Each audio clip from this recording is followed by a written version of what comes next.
Next man up, 1025 The Game. It is a Reaction Monday brought to you by Pella Windows and Doors of Nashville. Jake Lyman, Parker Kelly with you, broadcasting live from the Busy Bee Plumbing, Heating, and Air Conditioning Game Nashville studios, home of the $99 yearly Beehive membership, where the buzz is always about great service. The best time of the year is finally here. We have a bracket. March Madness begins tomorrow with the first four. Parker, what's going on? Jake, it's a beautiful day. I know we had tornado warnings last night. If you're over in my neck of the woods, you had to take shelter for a little bit, but it's still a beautiful day because March Madness is this week, best time of year. The U.S. is advancing to the World Baseball Classic Championship. The Masters is coming up. The draft is coming up. Some may call it sports heaven. It is one of the best times of the year. Football season up there as well. You know, you get into the fall, you finally get football back, but man, it is a really great time on the sports calendar, and we have March Madness coming up this week. You also mentioned it, the World Baseball Classic, the U.S. punching their ticket to the championship game last night.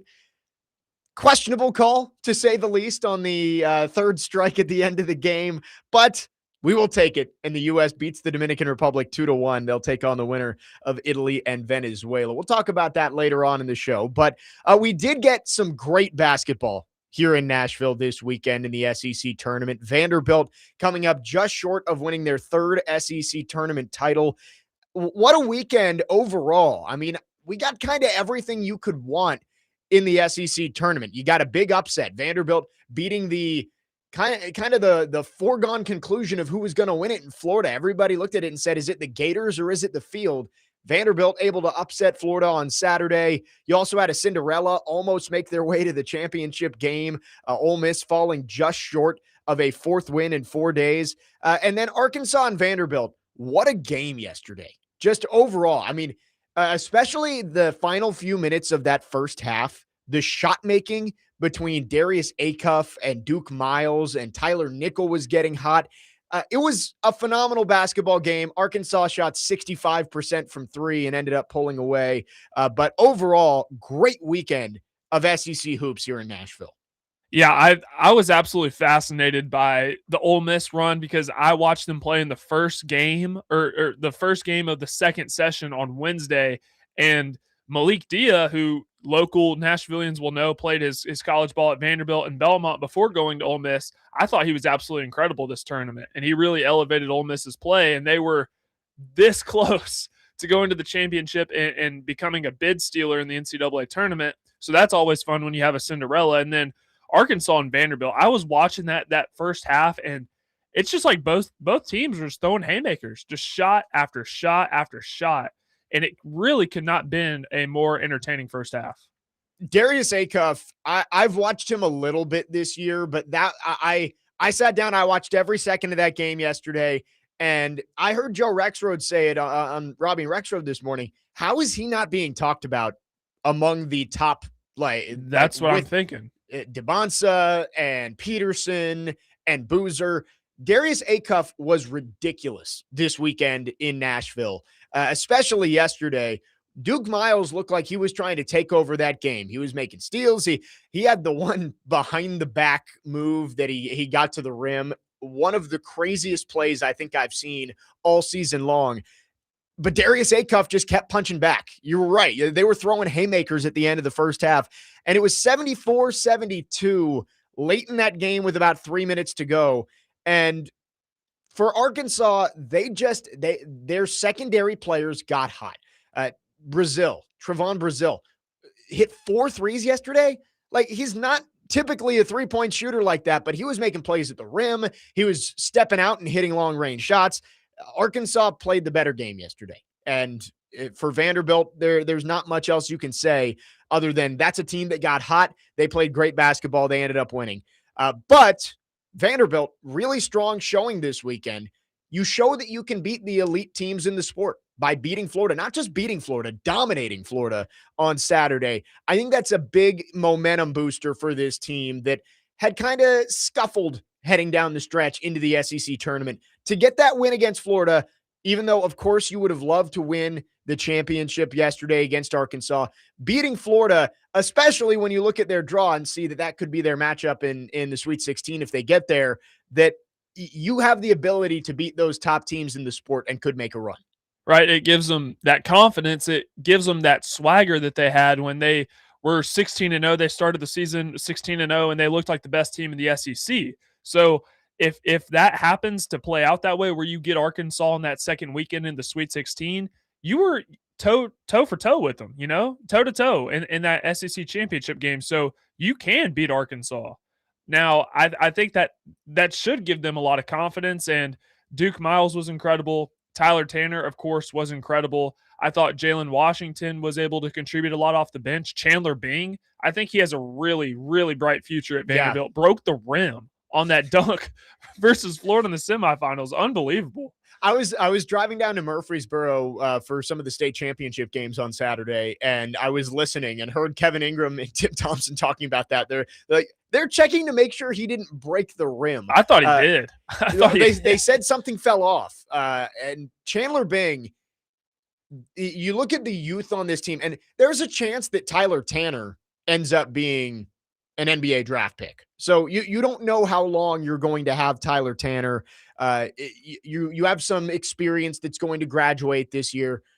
But I think Chandler Bing, looking at what he did this year as a role player off the bench, that's kind of what Tyler Tanner was last year. Obviously different types of players, but Tyler Tanner last year was coming off the bench. He was used in more of a, hey, you're going to play 15 minutes for us and you're going to play great defense on the perimeter. You're going to make some shots for us.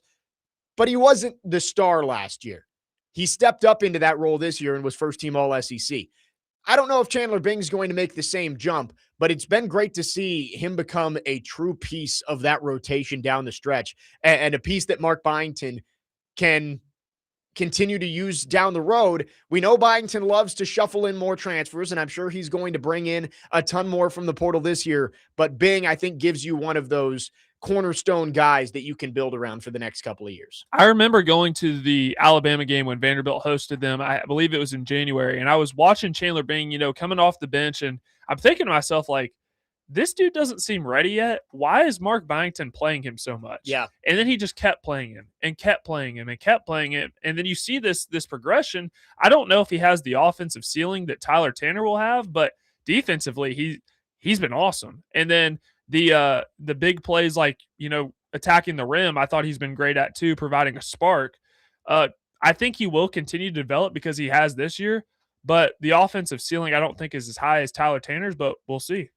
And for those of you who haven't heard from every broadcast all year long, Chandler Bing has never seen an episode of Friends.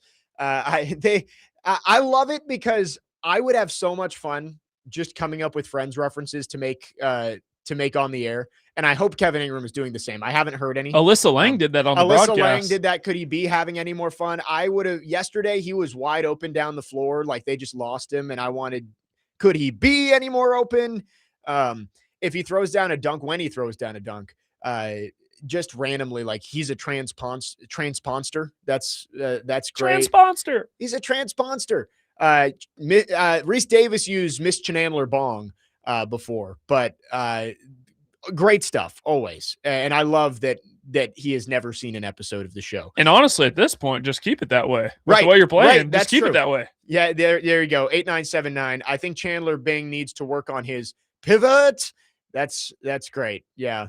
There's no shortage of references that you can use for Chandler Bing. 615-737-1025 is our phone number. You can text or call. Our phone line's driven by WilsonCountyHyundai.com. We have brackets on both the men's and women's side. We will get into both throughout this first hour. Titans talk coming up as well, as L'Jarius Sneed no longer a Titan. That happened Friday afternoon. Titans also make a decision on Calvin Ridley. We'll get into all of that. But coming up next, let's look through the bracket. What are the biggest headlines that came out of the selection show yesterday? We've got the 1 seeds. Miami of Ohio, the final team into the field.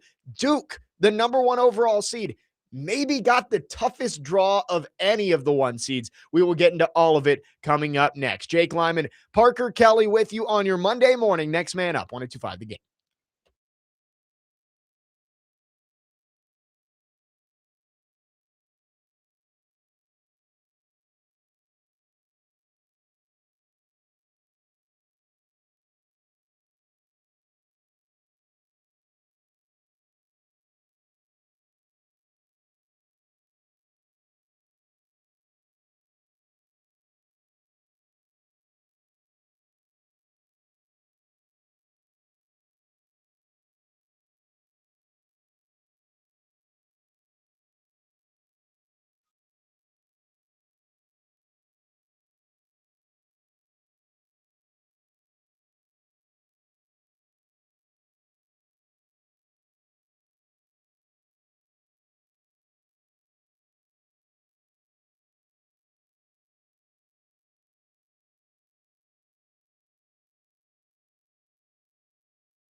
Get ready to hear this music all the time over the next few weeks. March Madness is officially here. We have a bracket. Games begin tomorrow in the first four, and then Thursday, a full slate of games. Cannot wait. Next man up, 1025, the game, Jake Lyman, Parker Kelly. We are going through the field of 68, released yesterday. Not a whole lot of huge surprises, but also some storylines for sure. Quickly though, we were talking about Chandler Bing. Kevin in Nashville says, my biggest question is, did his parents ever see Friends? The story they say is no, that it is just a complete coincidence that he is named Chandler Bing. But maybe it's not. Anyway, let's get to the bracket here. Let's start with Duke, Parker. Duke, the number one overall team in the field, top seed. They end up being in a bracket with Dan Hurley and UConn, two-time national champs over the past few years. You've got Tom Izzo and Michigan State, Bill Self and Kansas. You've got St. John's, the regular season and tournament champions of the Big East. You've got Louisville. You've got UCLA. This is a very, very difficult bracket for Duke, despite being the top overall seed. This is the blue blood side of the bracket, because if you think about all the coaches that have either been to a Final Four or won a national championship, John Shire and Duke, obviously. You have St. John's and Rick Pitino. Rick Pitino's been to a Final Four, won a national championship. Kansas, Bill Self, that speaks for itself, no pun intended there. Tom Izzo, Michigan State. Mick Cronin at UCLA when they were the first four, and then they ended up making the Final Four. Right. UConn and Dan Hurley, back-to-back national championships. All of that on one side of the bracket. I don't ever think I've seen a draw this tough for the number one overall seed. It's crazy. It's very strange when you just kept seeing those teams pop up and you're like, oh, okay, they got Kansas and St. John's as their possible Sweet 16 matchup. That's not great. And then UConn and Michigan State, who UConn has been a one seed almost the entire season. Obviously, they didn't finish the season all that strong. You lose to Marquette. They lost pretty big to St. John's in the Big East Championship. But they've been a one seed most of the year. Michigan State, been a two seed almost all the way through the season until yesterday when Purdue was able to win the Big Ten Championship. So you got, man, Duke is a very good team. They're banged up right now. But, man, that is going to be a tough road for them to get to the Final Four. And I love how they, because we know this committee loves storylines, right? I love how they put UConn and St. John's in there, knowing that they met in the Big East title game for the third time, and they could potentially meet a fourth time if both of them were to make it far enough, which honestly is not out of the realm of possibility. I thought St. John's winning the Big East would help them maybe even get as high as a 3 seed. I'm very surprised that they're a 5, but I think it's really splitting hairs once you get to that point. I was watching that bracket come down. I'm like, man, are they going to save any of these teams for the rest of the bracket? I think I saw 12 of the last 26 national champions have come from that bracket of Duke and Kansas and UConn, et cetera, et cetera. So going to be tough for the Blue Devils up there in the East region. Elsewhere, Arizona got a pretty decent draw. You look at Arizona's bracket, like Purdue is playing really well right now. They just they won 4 games in 4 days to win the Big East championship, or the Big Ten championship, excuse me. But outside of that, I know Arkansas is playing well right now with Darius Acuff. Wisconsin, this is one of the best offensive Wisconsin teams we've seen in a long time. But overall, Arizona's draw in the West feels pretty safe. I like the Wildcats to get to the Final Four out of that region. Yeah, I do too. I think they have the best draw because they're playing on the West Coast, San Diego, and then I think if they were to make it to the second weekend, it's in San Jose, so they don't have to travel a whole lot. I think they have the best draw. The game that I'm absolutely fascinated by, and I put this out on my Twitter yesterday, is if you're looking for Cinderellas, I think you have one. And Wisconsin and High Point. Now, I'm very high on Wisconsin because I don't think anybody wants to be matched up with them just how they've been playing on offense. But High Point's the fourth highest scoring team in the country, and they're flying so under the radar, obviously, because they're a mid-major, and Wisconsin has their highest scoring team since the 1970s. So I think this game could be fireworks. And if High Point wins, I could see them making a run. Yeah, it's interesting. The 5-12s, I don't see an obvious upset this year. I think if I had to pick one, it would be Akron over Texas Tech. the MAC was tough this year, right? It's a two-bid league in the MAC with Akron and Miami of Ohio. But the 5-12s, usually when the bracket comes out, you can immediately look and say, oh, I like that 12 over that 5. I'm not sure I love any of those picks. If I had to pick one, it might be Akron. And then the South region, Florida, Vanderbilt, possibly lined up for a Sweet 16 matchup. We'll talk about Vanderbilt's draw coming up in just a couple of minutes. But how about this? A possible Elite 8 matchup in Houston, Texas. Rematch of the national championship game last year between Florida and Houston. That is a collision course that I would be excited for. Again, the two teams that played for a national title, unbelievable game last year, and they're playing in Houston. The Cougars would basically have a home game. Yeah, I'm not counting out Houston. I still think that they can contend for a national title. Now, in the Big 12 title game, they got down by quite a bit at one point, came back. I'm not counting them out, but if they were to get a rematch with Florida, I'd be very interested to see how they handle that Florida team because it's a lot different than they were last year, right? Florida's more front court oriented, where they were more so guard oriented. Yeah, you don't have Walter Clayton Jr. anymore. So, and then too with Houston, I'm just interested to see because a lot of their offense comes from their star freshmen Kingston Flemings and Emmanuel Sharp. But what happens if either one of them gets cold? I'd really be interested. I think that would be a phenomenal matchup. Yeah, that half of the bracket, I like Houston. Like North Carolina, obviously not 100%.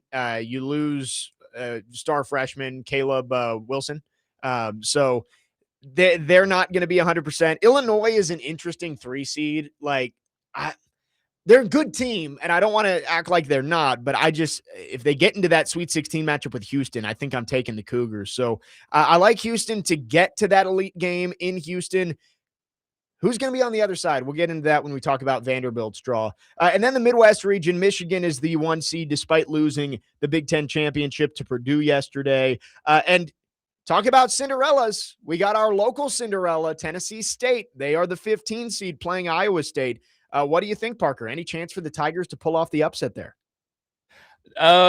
No. I don't think it's going to happen. So? I love a good Cinderella story. I just don't think it's going to happen against Iowa State. I think Iowa State's been too good on defense, and they were, a couple seconds away from advancing to the Big 12 championship and beating Houston. By the way, did you see the ending to that game? Yes. The Iowa State – nuts. Crazy. They were so close to go into the championship game. I really like Iowa State. Honestly, I haven't filled out my bracket yet, but I would not – put it past myself to have Iowa State in the Final Four this year. Yeah, Iowa State's really good. I would not pick Tennessee State to beat them, but how funny would it be if Tennessee State plays Kentucky in that round of 32?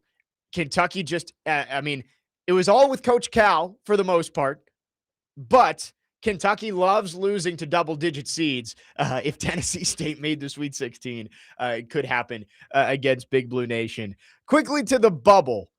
Thoughts on Miami, Ohio being the last team in? I saw the selection chair came out and said they weren't the last team in, but then they released the seed list and they were the last team in. So Miami of Ohio was one bid stealer away from being left out of the field. They get in just over the 2 SEC teams, Oklahoma and Auburn, and Bruce Pearl was clearly unhappy about that on the selection show yesterday.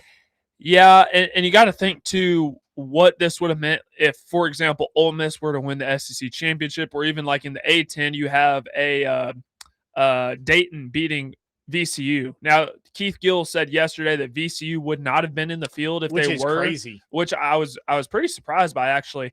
I'm just happy Miami, Ohio is at least in it. Yeah. And they're in the first 4, so they get to prove that if they win this game that they actually belong. So it would have been ridiculous to leave them out. You go 31-0 in the regular season. I get it. You don't have a quad 1 win, but still you won the games that were in front of you and you got upset in your tournament. But I don't think because you lose one game that should disqualify you from a field of 68. So I'm happy that they're in and they get to prove that they belong against SMU. Yeah. And Bruce Pearl didn't exactly take the battle to Miami of Ohio. He went after SMU, saying that they had the 63rd best strength of schedule in the country and only won 20 games. That shouldn't be rewarded. And Auburn playing one of the toughest schedules in the country, blah, blah, blah. I mean, you knew he was going to lobby for them. Is there a bigger downgrade ever than Jay Wright to Bruce Pearl on that desk? Like, Jay Wright was so good at that. And Bruce Pearl maybe can be good, but not when he's just shilling for his son and Auburn. Like, I did not like that after, and not that sometimes he didn't have good points, right? Like there is a case to be made for Auburn to be in the conversation, but clearly winning 17 games does not make you a lock for the field. When you go 17-16, I don't care who is on your schedule. You don't have a right to complain if you're left out, if you're one game above 500. Right. And you look at the bubble, and I don't think you can be too mad because this bubble was significantly weaker than years past. And you people come out and say like Lenardi and John Rothstein and all these people that are predicting their brackets. Like every team that they had predicted at least made the field, 68 of 68. So I think the right teams were in. And you look at the first teams out: Oklahoma, 15 losses; Auburn, 16 losses, one game above 500. I don't think you can be mad at the fact that SMU made it, but you can also say SMU and teams like Texas didn't deserve to be in it, but who are you going to put in over them? Yep. And Texas and NC State are in the other first four matchup. NC State may be a little surprising that they have to play in the first four out in Dayton. And you mentioned Lunardi and Rothstein. Parker, we were accused this morning of not being company men. The best bracketologist in the country actually resides at our radio station in Joe Rexroad. So, Oh, yeah. I did see before the reveal show, he put out on his Twitter that no need to watch the selection show. Yeah, I got all the picks right here. And I apologize to him that, we had been mentioning Lunardi and not the Rex Road projections throughout the last week. It's just the first one that comes up when you Google bracketology is ESPN. So I apologize, but the best bracketologist in the country also got all 68 right with Joe Rex. There we go, Joe. Got to give Joe his flowers. 615-737-1025 is the phone number. We have the full bracket. Let's go through Vanderbilt and Tennessee's draws coming up next. The Commodores, great run in the SEC tournament, fell short of the championship. Could they make a run into the Sweet 16, even into the Elite Eight with a possible rematch against Florida? And for Tennessee, they will get the winner of that play-in game, Miami, Ohio, and SMU.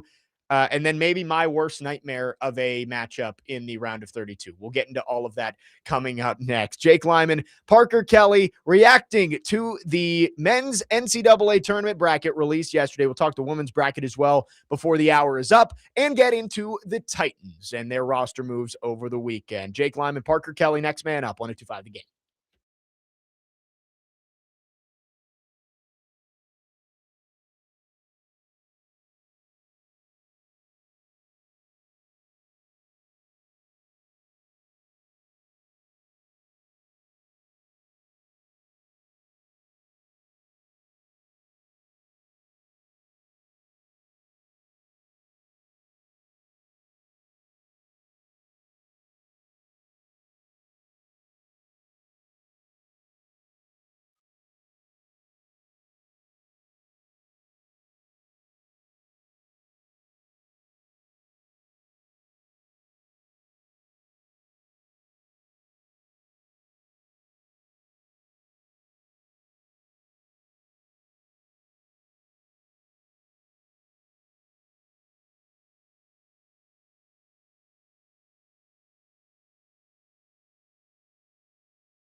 Only a few weeks away from hearing this song. Jake Lyman, Parker Kelly, Next Man Up, 102.5 The Game. March Madness begins tomorrow. And again, Thursday is when the full slate tips off. And we've got draws for both Vanderbilt and Tennessee. Vandy will play Thursday at 2:15 Central Time against McNeese. Tennessee starts off its tournament on Friday at 3:25 Central Time. They will face the winner of SMU and Miami of Ohio. Let's start with Tennessee's draw, Parker. Tennessee, 6 seed, I think is about right. I think there was an argument they could have been a 5. Overall, I don't think it's a horrible draw for Tennessee. SMU, Miami of Ohio, I think the Vols can take care of business against those teams. You know, you never know. Miami of Ohio, obviously, they get hot. They're a team that can score. I just think their defense is probably not going to be able to slow down Tennessee enough. So I like Tennessee to get into the round of 32. Virginia is an interesting one. Like, Virginia is a talented team, and clearly they were close to winning the ACC over the weekend.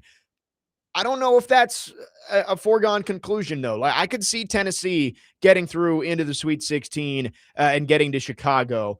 We talked about it earlier. Iowa State would be tough if they match up in the Sweet 16. Then, of course, Michigan is the 1 seed in that region. But overall, I don't think it's a horrible draw for Tennessee when you look at the opponents they have. Travel's not horrible. You're just going to Philly. So I think the Vols are in a decent spot.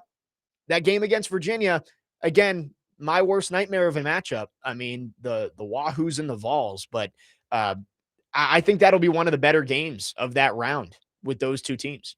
I do think that is going to be the case. And if SMU wins this game versus Miami, Ohio on Wednesday, BJ Edwards is their leading scorer, who actually transferred from Tennessee. Right. So there's a storyline there. But if Tennessee is fortunate enough to get out of the round of 64 and you get Virginia in the round of 32, I struggle because I think Virginia is a really good team. They pushed Duke around on Saturday in the ACC championship game. I think Virginia is probably the better team, and I would pick Virginia to advance to the Sweet 16. I think that's a really tough draw for the Vols. But let's say, just for hypothetical purposes, that Wright State is able to beat Virginia. Right. Wright State gave Tennessee and Admiral Schofield a little bit of a scare a few years ago. So there are all kinds of storylines here. And Virginia loves losing to double-digit seeds, right? The UMBC, of course, is the one that gets pointed to, but also lost to Furman a few years ago in the opening round. That was the Kevin Harlan. Did we see what we think we just saw? So Virginia, who knows? They could be on upset alert. You're right. They've had their fair share of upsets. Right. But yeah, Tennessee, Virginia, possible round of 32 matchup. That'll be a good one to get to the Sweet 16. Vanderbilt has been a large storyline, not just here in Nashville, but nationally when looking at this bracket, a 5 seed. And I've got to say, heading into the selection show, I was expecting to see them as a 4. I thought there was a better chance they'd be on the 3 line than the 5 line. I was pretty stunned to see them be a 5 seed. No, I was too. I would have definitely had them as a 4, but honestly, again, it's splitting hairs because if the 4 and the 5 are both able to avoid upsets in the first round, they just play each other in the round of 32. So I really don't think that it's that big of a deal. But if I was doing the bracket, I'd absolutely have Vandy's a 4. Right. Now I was looking through Bart Torvik, who does all of the analytics and stuff. He has KenPom and net and strength of record and wins above bubble. And Vanderbilt's metrics are better than all of the 4 seeds: Nebraska, Arkansas, Alabama, Kansas. Vanderbilt has a better resume than all those teams. They've got more quad 1 wins than all of them. They've got more quad 1A wins than everybody but Kansas. Vanderbilt deserved to be on the 4 line. I don't think anybody can doubt that, especially with the win they had against Florida this weekend. There will be people that say the conference tournaments don't matter and the committee has their bracket ready on Friday. I don't believe that's true. If that was the case, Purdue wouldn't have been a 2 seed. But I just don't know what they watched to say that Vanderbilt shouldn't be a 4. But you're right. This is exactly what we talked about all last week, Parker, is that if Vanderbilt was battling to get from the 5 to the 4 line, it doesn't really matter all that much. On the women's side, we'll talk about the women's bracket coming up to end the hour. it would have been a big deal because that matters about who gets to host. The top 4 seeds get to host on the women's side. But the men's side, you're at a neutral site. It doesn't matter all that much. The one difference you can look at is you say, all right, is McNeese a largely better opponent than Troy? Right? If you flip-flop Vanderbilt and Nebraska, that round of 32 matchup is the same. It's on a neutral site. It doesn't really matter. I wouldn't want to play Troy. Yeah, I was going to say, like, McNeese, they're the 12, Troy's the 13. You're a better team either way. I don't know if it matters all that much. I understand Vanderbilt fans' frustration about, man, we just played our ass off this weekend, beat a number 1 seed, the hottest team in the country in Florida. We went toe-to-toe with Arkansas, and if they hadn't hit 65% of their threes, maybe we're the SEC champions. We should be above a 5 seed. And I agree. I just don't think in terms of the draw that it matters all that much for Vanderbilt.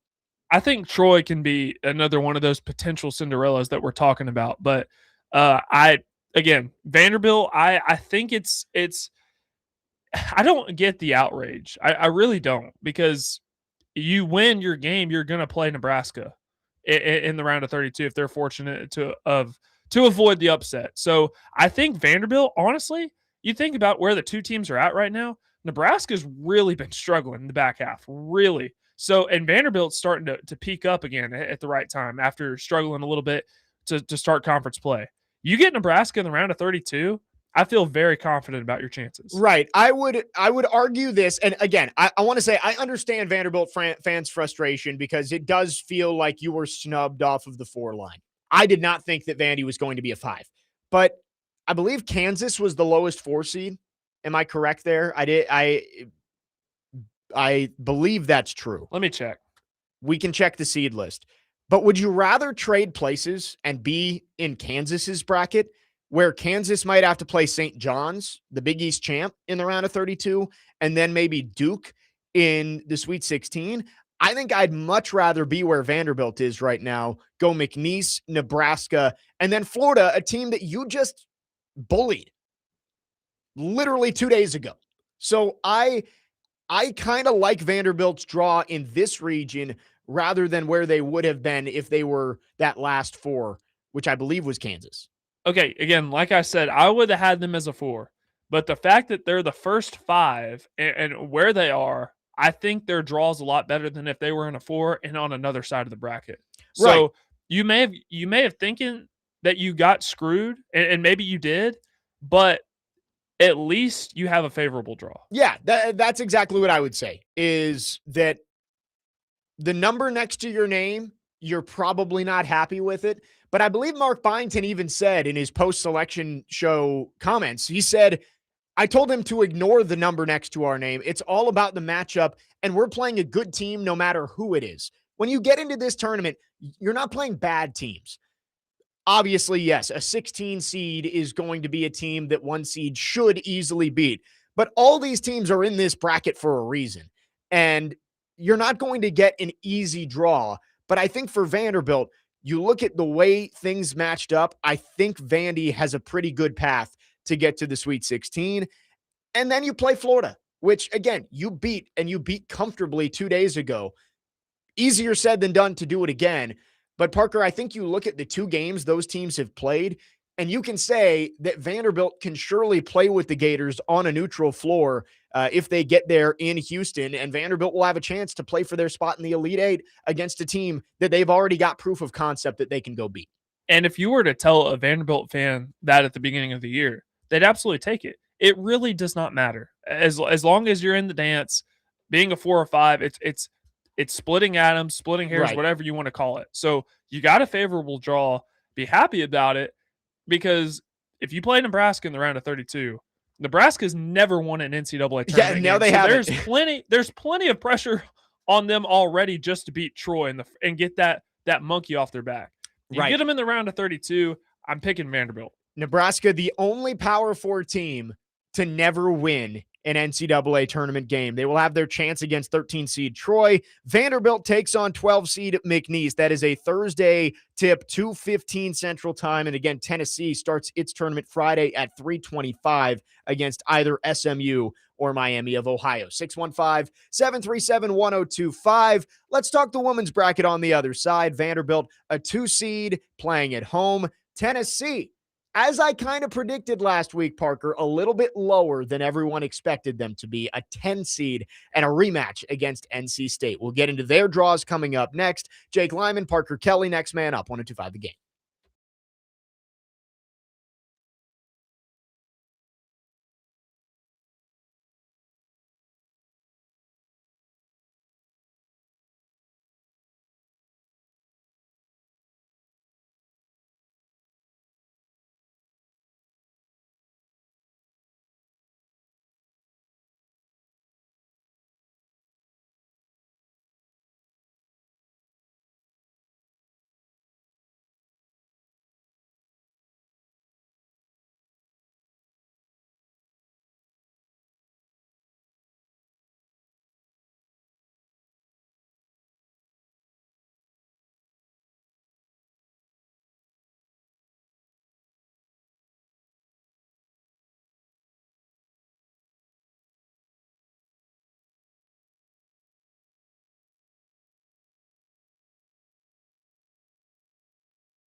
Come play hooky with 1025 The Game this Thursday at Jelly Roll's Goodnight Nashville and on Friday at Boomba's in East Nashville from noon to 6 p.m. You can watch the basketball games with us, enjoy great food, handcrafted beverages, and win prizes. NCAA tournament coverage on 1025 The Game is presented by Maple Street Biscuit Company and Nelson's Greenbrier Distillery. Jake Lyman, Parker Kelly, next man up, 1025 The Game.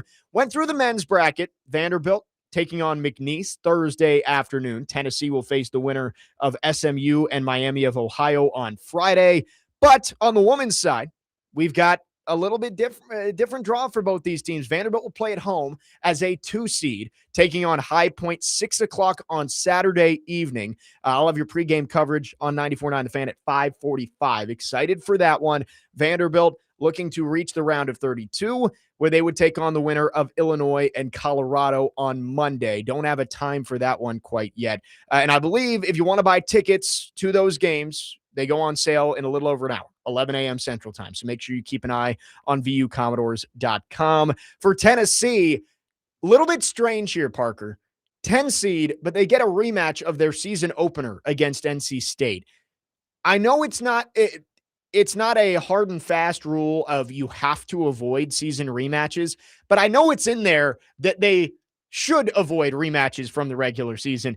They just threw that out the window in this bracket. Tennessee and NC State is the most glaring one as they play in the first round. NC State outlasted Tennessee to open the season. I believe it was a 2-point game in the end. That game will be played in Ann Arbor, Michigan, as the 2 seed in that region is the Michigan Wolverines. And then they've set up other possible rematches. South Carolina has already played Clemson and USC. They will play one of those teams in the round of 32. And then Duke's bracket is hilarious. They could play Baylor, who they started the season with in the round of 32, and then they could play LSU, they played in the ACC SEC Challenge. So the Women's Committee basically said, we're just going to run it back with some of these matchups we've already seen this year. Tennessee and NC State, of course, is the biggest one there. 7-10.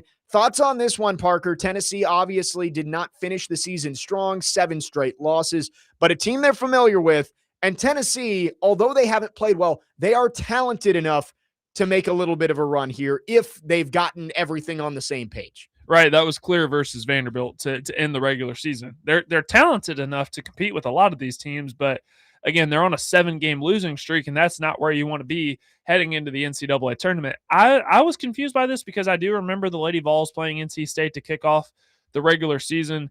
And I know listening to Keith Gill yesterday on the men's side say that they try to avoid rematches best as possible, but for certain cases, just to be able to complete the bracket, they can relax on that rule because I think Texas and NC State have already met at one point. So they're meeting again in the first 4. So I'm interested in this one, and Tennessee is actually a favorite, which surprises me. A 1.5-point favorite over NC State. If the Lady Vols are fortunate enough to win, I think that's all that they do because they are not beating Michigan in the round of 32. Michigan's a good team, and NC State beat Tennessee 80-77 in Greensboro back on November 4th. So first game of the season now matching up in the NCAA tournament. We'll see if Tennessee can find some life after a really tough end to their regular season, first 7-game losing streak in over 50 years. For Vanderbilt, High Point, the winners of the Big South, it's a good team. I was doing some advanced prep on High Point. They're not very big. I looked at their lineup. I think their tallest rotation player is only 6 foot.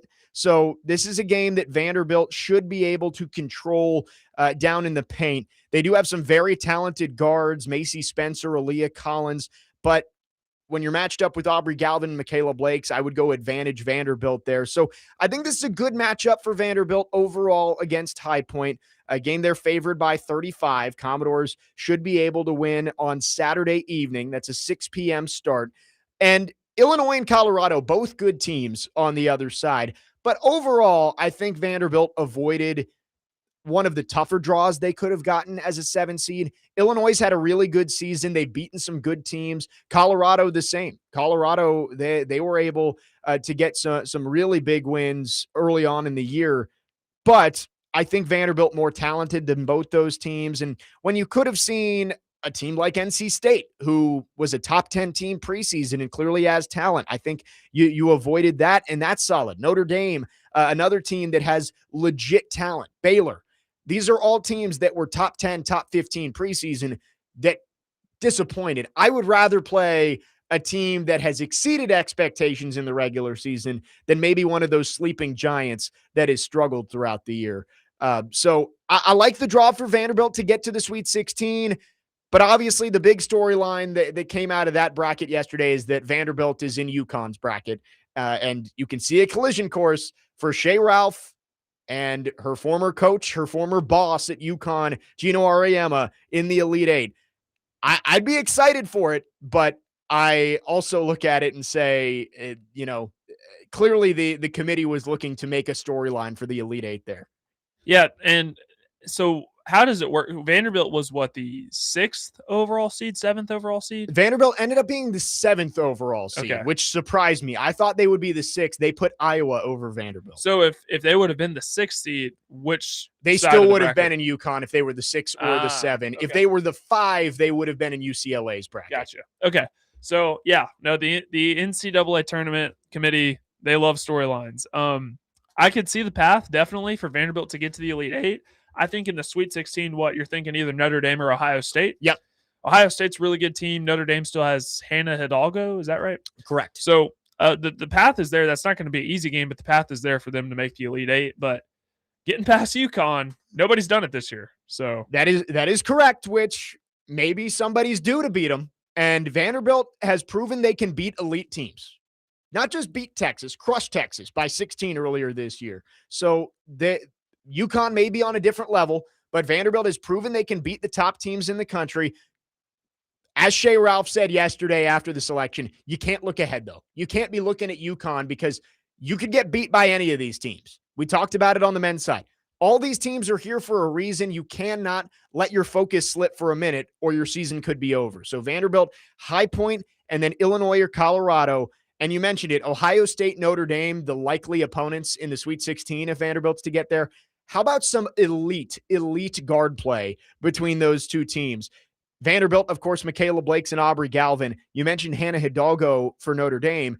And then Jelani Cambridge for Ohio State, younger sister of Jordan Cambridge, who is the all-time steals leader at Vanderbilt. She has had one of the best sophomore seasons in the country, which is that is saying a lot because Sarah Strong and Michaela Blakes, both sophomores, might be the two best players in the country. Jelani Cambridge has been right there. So I'm excited. I think it's a fun draw for Vanderbilt.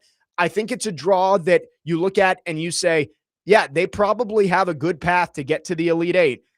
And that's why you play the games. If you can get on that floor with UConn in Fort Worth, you've got a chance to go to the Final Four. I think that's what Vanderbilt's hoping for, and we'll see. Starting on Saturday, it'll be High Point at 6 o'clock.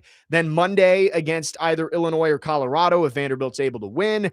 And then they would move on. The Sweet 16 games would be played next Friday, the 27th. So exciting couple of weeks coming up. The Fort Worth Regional. Yes, and it's nice. We get to stay home. I'm in Nashville all week long. We don't play till Saturday, so it's nice that there's no travel, no worries about that. And then we'll see next week. Vanderbilt possibly going to Fort Worth. Final Four is in Phoenix. 615-737-1025 is the phone number. Matthew in Nashville talking about Tennessee's finish to the season. He says, tough is not a strong enough word, Jake. He says, embarrassing is better. I hate rooting against Tennessee, but the Lady Vols need to lose so we can end this nightmare season. I think there was kind of the thought of that among the team, right? Like, I think you look at that team and you're like, they just want it to be over.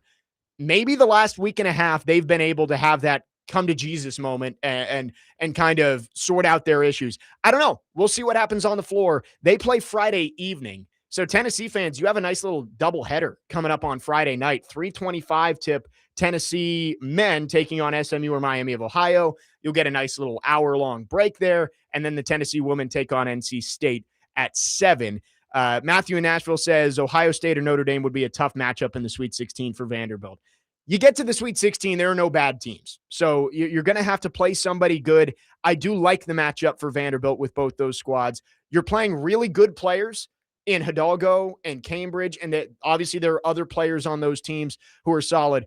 I do think Vanderbilt would have a pretty good matchup with those teams as well. 615-737-1025. Brackets are out. If you have thoughts on either the men's or the women's tournaments, we will get to those throughout the show. We will get back into March Madness later on, but the Titans did make some moves over the weekend. We will talk about some of the roster construction for Mike Borgonzi, moving on from one Rand Carthon acquisition, keeping another. We'll get into it next. Jake Lyman, Parker Kelly, next man up, 102.5 The Game.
Second hour, next man up, 102.5 The Game. Jake Lyman, Parker Kelly with you on this reaction. Monday, broadcasting live from the Busy Bee Plumbing, Heating, and Air Conditioning Game Nashville Studios, home of the $99 yearly Beehive membership, where the buzz is always about great service.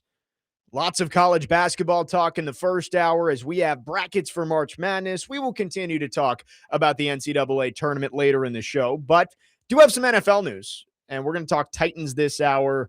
The New York Jets have made a trade. They are trading Justin Fields to the Kansas City Chiefs. So a little bit of quarterback movement there. The Jets are receiving a 2027 sixth-round pick for Justin Fields. Maybe that gives you an idea of what the Titans could be in for in terms of a Will Levis trade. That's a little more than I thought the Jets could get for Justin Fields there, right? Like, Fields was kind of a disaster this year.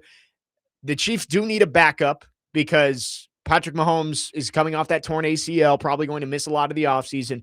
But I do think that's interesting. It's a 2027 sixth. I think the Titans, maybe you could look and you could say they could get a fifth for Will Levis this year. So I think that's very reasonable. Very reasonable. You look at the quarterback room now for the Jets. Geno Smith brought in from Las Vegas to return to play quarterback in New York. Brady Cook is still there. Bailey Zappi is also in that room. Matthew in Nashville pointing out, saying they are 100% taking a quarterback now at number 2. I wouldn't be so sure about that. I would guess they do take a quarterback at some point.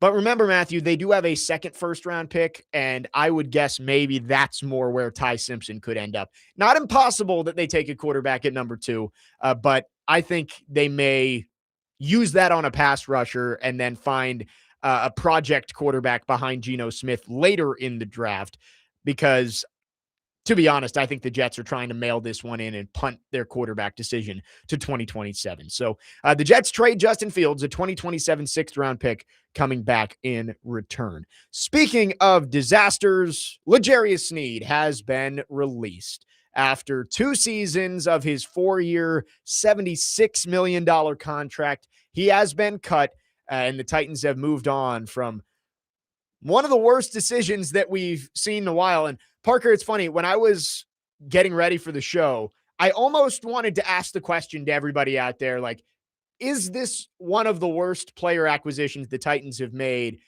What's another one that would compare to it? And like 8 of them popped into my mind immediately. So I was like, all right, it's kind of a stupid question because there's the Titans have made you go a lot of different directions. I mean, there's so many horrible ones. If you want to go with like big name guys, Julio was obviously bad. You got 1 season of Julio Jones for a second-round pick. The move for why am I blanking? They traded for another guy. Picking up Jadeveon Clowney obviously was a massive bust the year before that. All of your first-round picks from 2020 through 2022. Yep. Isaiah Wilson, Caleb Farley, Treylon Burks, and obviously that included the trade of A.J. Brown too. If you want to go even on a smaller scale, like Vic Beasley was a complete and utter disaster. 2016 drafting Kevin Dodd was a disaster. So it was funny. I was writing that down. I was like, where does this rank among Titans' horrible decisions over the past 10 years? And honestly, it's horrible to say because it was an awful trade, but it's really not that high up. L'Jarius Sneed, a 3rd-round pick and a $76 million contract that the Titans get out of. They do end up eating some dead money there, have to pay $8 million of L'Jarius Sneed there. But overall, not bad. You get out of the deal. You open up some more cap space. Honestly, you just get him out of the building. I think that's the most important thing is you just get him out of the building. And it is funny. We've said this before, Parker, that like Mike Borgonzi has spent the past 2 years just trying to erase Rand Carthon's decision-making from his 2 years as general manager. Like that's basically all he's done at this point is like, all right, how do I get rid of the mistakes that Rand Carthon made? Calvin Ridley is sticking around. We'll get into that in a second. But like, look at the offseason moves of 2024. Chidobe Awuzie, gone. Arden Key, gone. Tony Pollard is still here. We'll say Tony Pollard is, I guess, there's a chance that he still gets cut, but for now, he is still there. Lloyd Cushenberry, gone. And now L'Jarius Sneed, the biggest move that Rand Carthon made, trading a third-round pick, gone. Will Levis, you traded up to get him in the second round, likely going to be traded. Basically, Mike Borgonzi has said, all right, we made 2 years of mistakes with Rand Carthon at the helm. Let's undo those before we start trying to make our own path as a team. And he's a smart guy. So you could tell that that's what he's been doing. And also, too, kind of the whole rebranding aspect. It's not a coincidence that this is kind of happening at the same time. They're just trying to start fresh and get this organization going in the right direction. Again, Mike Borgonzi, everything that he's done, I haven't had a whole lot of disagreements with how he's handled the roster construction and things like that, managing the cap. So, yeah, but that seems to be what's going on here. And can you blame him? Well, I think you look at what the Titans have done these last 2 years of free agency under Mike Borgonzi, and they've gotten a lot of bridge deals done where, yeah, you might be spending more money than you would want to for guys like Dan Moore and Wan'Dale Robinson, but the way they've structured those contracts, like it is a masterclass the way they wrote those contracts that basically it's a 2-year deal, even though it looks like a 4-year deal. They can get out with no dead cap whatsoever on Dan Moore and Wan'Dale Robinson after 2 years. They've done bridge deals where you're getting competent veterans in to help your team now, but it's not going to stop you from drafting guys behind them to hopefully overtake them and become the draft, develop, retain organization that we've talked so much about. With Rand Carthon, you looked and you saw that John Robinson, as much as John Robinson deserves credit for getting the Titans out of the cellar and making them a consistent playoff team for 4 years, he also deserves a lot of the blame for where the roster was when Rand Carthon took over. And looking back, hindsight, of course, is 2020. And I think a lot of people liked the moves that Rand Carthon was making in the moment. I know not everybody. There was some hesitation on some of these moves that Rand Carthon was making. But Rand Carthon, when he came in, you had to look and see the cupboard was bare. You had 3 straight years of awful drafts. I guess you didn't know 2022 was going to be awful at that point. Like, I think at that point you expected Treylon Burks to turn into a starting caliber receiver, which obviously never happened. But you looked and you saw, all right, we wasted first-round picks in 2020 and 2021. Basically, our entire 2020 draft class has been a disaster. And instead of saying, all right, the cupboard's bare, let's try and just make things work in a retool, rebuild year and hopefully hit on our draft picks, they decided to go for it in 2024. We're going to trade a third-round pick for L'Jarius Sneed and get a lockdown corner. We're going to pay $92 million for Calvin Ridley. And obviously that blew up in their face. 6 wins in the past 2 years. You can look and say that the coaching was a big issue with that with Brian Callahan. But that L'Jarius Sneed trade, you look back, it was just the wrong decision overall for the direction of this team. The window was closed at that point for the Titans. The window of Tannehill and Henry and Byard and A.J. Brown, it was closed. That team that had a chance to go win a Super Bowl was gone. And instead of saying, you know what, this is a natural time for us to retool and, not go make big splash moves and trade away draft assets, they decided to go get L'Jarius Sneed. And 2 years later, it's not the worst decision the Titans have made in the last 10 years, but it definitely deserves to be in the conversation. It's up there. Now, a guy that played 12 games for you on and off, you signed him to a big year. And the crazy part about all of this was when you signed him from Kansas City, you could have made the argument that at that point in time, he was the best corner in the NFL. For sure. So not a lot of people saw it blowing up in their faces like this. And I think when Kansas City was willing to trade him, the only interested teams were the Vikings and the Titans, pending that physical that he had. And I think the Vikings ended up pulling out of that. Yes. If I'm remembering that's the correctly. Reporting, I think. Yes. So there were a couple of red flags, but at the same time, he was coming off of his best year in the NFL. So it was really hard to see that coming. You bet a lot on Will Levis and Brian Callahan, right? Like that offseason was all about Will Levis is our franchise quarterback and Brian Callahan is the guru offensive coach who's going to fix everything. And both those guys ended up flaming out really, really quickly. I think the Titans are doing a nice job of trying to surround their young quarterback, Cam Ward, with weapons and with assets on the defensive side of the ball to help this team improve. But Mike Borgonzi is doing it in a much smarter way where you're not giving up draft capital to go get these guys, right? Like Mike Borgonzi isn't making a big trade for a player right now because he knows the future of this organization is going to come through the draft.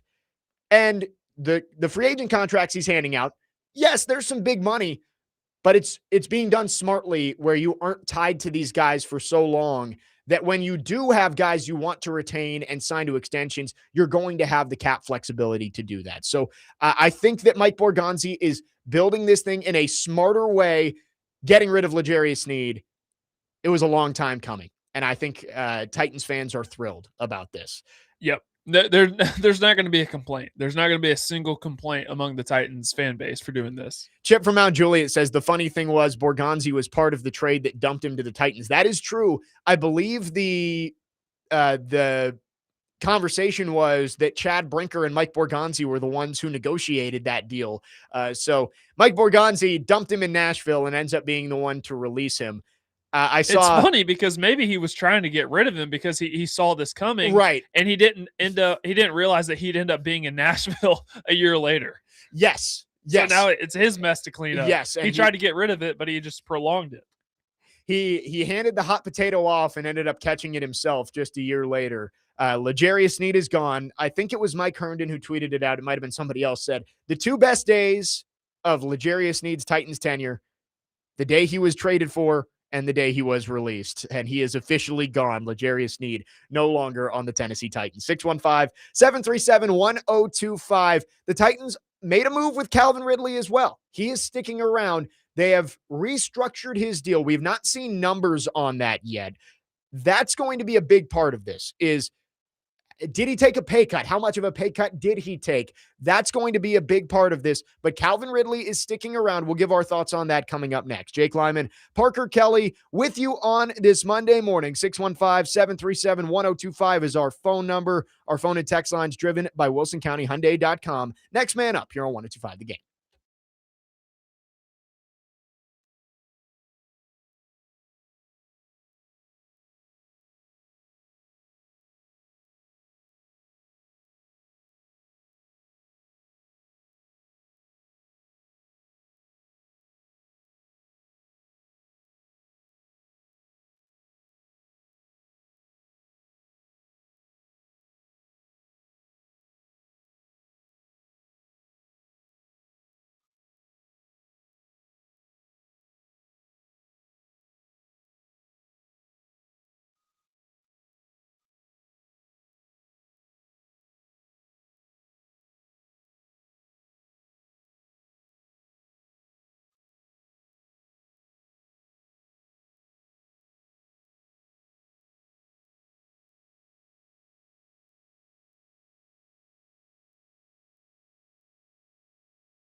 Next man up, 102.5 The Game. Jake Lyman, Parker Kelly.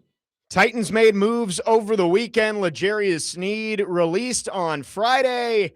And Calvin Ridley sticking around for the third year of his 4-year deal. The Titans have agreed to a restructured contract with Ridley. We have not gotten numbers on that yet. That is going to play a part in how I feel about this, right? I have a little bit of news on that. Oh, you do? So this was reported from Paul Kaharski. Okay. He did take less money to stay with the Titans this year. Gotcha. He was set to earn $19.2 million this year and a $2 million roster bonus with 26.45 salary cap hit. And the revised deal, his cap hit is trimmed by about $11 million. Oh, wow. So those are the only details that we know. The rest of it is going to come out later today. So very, very good stuff there from Paul Kaharski. Trims it by $11 million.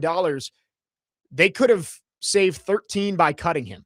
So you basically save that cap money and get to keep him on the roster. That is a great deal for the Titans. And with the reduction in cash, he has incentives and he can earn some of it back as long as he reaches those. Wow. Okay. So Paul Kuharski reporting that I love. The Titans get the pay cut from Calvin Ridley.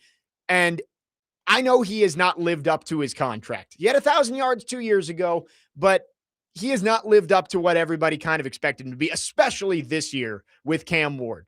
The thought was Ridley's going to be Cam Ward's go-to guy. He dropped everything thrown his way against Denver and never really found a rhythm. The best moment he had last year was the catch to set up the game-winning field goal against the Cardinals, and then he got hurt, broke his leg, and never came back. So Calvin Ridley, I was not hell-bent on keeping him here, but for a deal like that, what's the point of not keeping him here? If you're saving $11 million against the cap, which is what Paul Kuharski is reporting, and you would have saved 13 by cutting him, why not keep him? You need bodies in that room. Cutting him would only cause another hole. And keeping Ridley does not stop you from doing anything you want to do in the draft, right? Because he's probably gone next year. You're not keeping Calvin Ridley at 33 years old for what he's going to cost next year, even if he takes another significant pay cut. So he's going to be gone. You still need young, talented wide receivers in that room, but there's no harm in keeping Calvin Ridley if he's going to take a pay cut that large to stay here, right? Like you need veteran receivers in that room. I think a group of Ridley, Robinson, DK, Iamaner, Bryce Oliver, and a draft pick sounds great to me heading into this year. No, 100%. It's kind of like the discussion that we have with the edge rusher, right? You bring in Jermaine Johnson, you bring in John Franklin Myers. I know he's not a true edge rusher, but he's still on the defensive line. That's not going to stop the team from, drafting an edge rusher, maybe adding another one. You still need plenty of them. It's kind of the same thing with the wide receiver. And we actually talked about this, right? You don't want to put all of your eggs in one basket because, okay, you brought in Wan'Dale Robinson, but he plays a majority of his snaps in the slot. Yeah. You have, Chim Dike, another slot. There are slots all over this roster. Really, your only true outside guys are Alec Ayomanor, who had a good rookie year, but you don't feel comfortable with him as your wide receiver one on the outside. Yep. And Bryce Oliver, who you brought back as well. So you needed another guy. Now, if the Titans end up taking Jeremiah Love, okay, you still need an edge rusher, which I would put more of a priority on right now than receiver. You go edge rusher with maybe your next pick in the second round, and then you go receiver in the third round. You could get like an Elijah Surratt type body. You still need plenty of receivers on the outside. I think what Mike Borgonzi has done this offseason, and we'll see if it pans out depending on how the draft goes. I think he's done a really nice job of not boxing himself into a corner.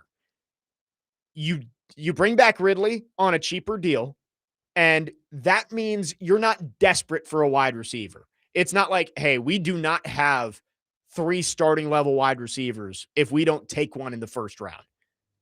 Same thing at edge. You trade for Jermaine Johnson, you get rid of Tavondre Sweat and bring in John Franklin Myers, who's a better fit for Robert Saleh's defense, and Jacob Martin, who you signed last Thursday, adds just a little bit of higher end veteran talent. He had 5.5 sacks last year. Not going to be a world beater, not going to be a 10 sack guy, but it means that you don't have this glaring hole of, if we don't take a pass rusher in the first round, we're going to have a massive hole on our defense. Same thing at running back. You haven't cut Tony Pollard. I believe that he's going to stick around at this point, but you could take one. Tony Pollard doesn't stop you from taking Jeremiah Love. So I look at it and say the Titans have a ton of options at their disposal, because you look at their roster and you say, yeah, it's not perfect. You're missing the elite playmakers, but you're also not looking and saying, we are so desperate for one player at this position to start right now that we have to take them in the first round. So I really like the way Mike Borgonzi has approached it. He didn't completely fill all of the needs, right? Like, I wouldn't say Jacob Martin fills the need on the edge. I wouldn't say bringing back Calvin Ridley fills the need at wide receiver, but it makes you so much less desperate to go out and draft one of those guys in the first round, which again makes me think that they're going to go Jeremiah Love at 4. The tea leaves are looking like they're going to take Love, and there's still a month to go. Things can obviously change. It could just be a smokescreen, maybe try and get somebody to trade up. But you look at what these teams are doing. Like Arizona signed 2 running backs and re-signed James Conner. I struggle to see that they're going to take Jeremiah Love. The Saints and the Chiefs both shopped in the luxury aisle of the running back market in free agency. Kenneth Walker and Travis Etienne, or is it Etienne? He actually, as we've been told. Yeah, that's actually how you pronounce Travis it. Etienne. But I guess he just went with Etienne because it was easier. Right. So he's in New Orleans, and Kenneth Walker goes to Kansas City. And this weekend, the one that surprised me, the Commanders have just been bringing in a whole bunch of running backs. Maybe New York wants to take him at 5. Tennessee picks before him at 4. The smoke signals are pointing towards Jeremiah Love. Maybe it's lying season, but that's what I think is going to happen as of right now. David Bailey would be up there too. And if it were me, as I said last week with TD, if Bailey's on the board, I take him. But Bailey could very well be gone. And I think after that, it might be Jeremiah Love. So this is how I think it's going to play out. I think Bailey's gone at the 2nd. I think Arvell Reese is gone to the Cardinals at 3. I don't see the Giants taking Jeremiah Love, and I don't see him falling to 7 to the Commanders. Well, the Commanders have been making moves at running back, which again, it doesn't stop them from taking Jeremiah Love. Several mock drafts I've seen have Jeremiah Love projected to go to the Commanders at 7, which I just don't think is going to happen. If I had to guess right now who the Titans pick is going to be, not who I want it to be or what I would do if I was there, if I had to guess who it's going to be, I think it's going to be Jeremiah Love. I think the Titans have done enough at edge and wide receiver where you can address those needs in the 2nd and 3rd rounds. And I think it's going to be Jeremiah Love at 4. Long way to go, of course, but just everything seems to be pointing in that direction. And maybe that's exactly what Mike Borgonzi wants us to be thinking and wants the entire league to be thinking, is that they're going with Love. But that's what everything seems to be pointing to right now. Rick and Gallatin says draft Love, Brazel, and Slaughter in the first 3 rounds. I wouldn't hate that. I love Jake Slaughter from Florida. I think he's the best center in the draft class. That gets you 2 playmakers on the offensive side of the ball, and you would get a possible starting center in the draft, which if there's one spot that I'm most concerned about for the Titans, it's the interior of the offensive line. Right. But in every mock draft I've done, I've had them taking Jake Slaughter in the 4th round. The one issue with that, though, is they desperately need young, talented players on the edge. Maybe they believe in Femi more than we do. In an ideal world, you go Jeremiah Love, edge rusher, receiver, center. Joe on the YouTube chat says running back at 4 is terrible value. I understand that, Joe, and no one has preached that more than me, basically over the past 3 months. And I'm not saying that would be my pick of the litter. Like, if everybody's available, I would take David Bailey. But in this year's draft, yes, in general, running back at 4 might be bad value. But in this year's draft, who are you taking that's better at a position of value? Like, I just don't know. If Reese and Bailey are both gone, who are you taking that is going to be more valuable than Jeremiah Love? And we've talked about Ruben Bain plenty. And honestly, if the Titans were to take Ruben Bain, I at 4, I'd be perfectly fine with it. But if the conversation comes down to Ruben Bain and Jeremiah Love, and I've changed my tune on this significantly, I think you're way more confident in taking Jeremiah Love than you would be Ruben Bain. So if that's who you have, if you have Jeremiah Love at the top of your board, that's who you take, regardless of position. Keegan says on the text line, why can't Ruben Bain just have an extra 2 inches on his arm so we can draft him and stop the debate? Even then, can Jeremiah Love's hard to miss, man. Yeah, oh, for sure. And I think that's why I was all in on Bain before all of the arm stuff, and we got the official measurements and all of the context around that. If Ruben Bain's arms weren't historically short, I would be fully on board with taking him at 4. But it's like, again, he has to be a unicorn. And Jeremiah Love has to be great. But I think if I had to guess, just based on what we know of those two players, who is going to be elite at their position, I would take Love over Bain. And you look elsewhere, like wide receiver and corner, those are positions of value that you would take in the top 5. But Carnell Tate isn't a blue chip guy at wide receiver. Neither is Jordan Tyson. Neither is Mekhi Lemon. They're top 15 picks. They're not top 5 picks. At cornerback, Mansour Delane, good player, not a top 5 pick in this draft. Yes, you want positional value, and I totally get that. I've preached that from the very beginning, is you have to value what positions are hardest to find great players at. And like edge, wide receiver, corner are very tough to find elite players at. And if they're sitting there for you, you take them. And that's why I would go Bailey over Love if they're there. But when there aren't players who are blue chip players at those positions of value, you have to just go with who you think is going to be the best player for your team. And Jeremiah Love might be the best player in the draft. Most people do. So I think if Bailey and Reese are gone, I think it's Jeremiah Love. 615-737-1025 is the phone number. You can text or call. Sam says Love is a no-brainer to me. I think if the pass rushers are off the board, then yeah, you might run that card in.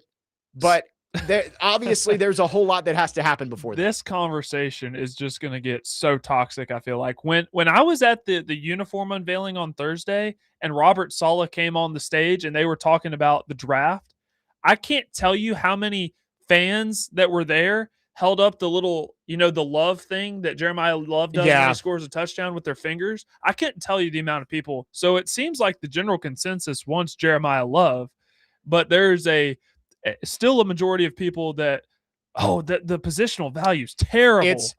It's a really tough conversation because you have to kind of forget everything you know about drafting of like, don't take running back, safeties, and off-ball linebackers in the top 5. That's kind of a rule of thumb. But there are years where you look and you say, if I'm looking for a surefire star, I've got to go with the guys who are the best players, no matter what position they play.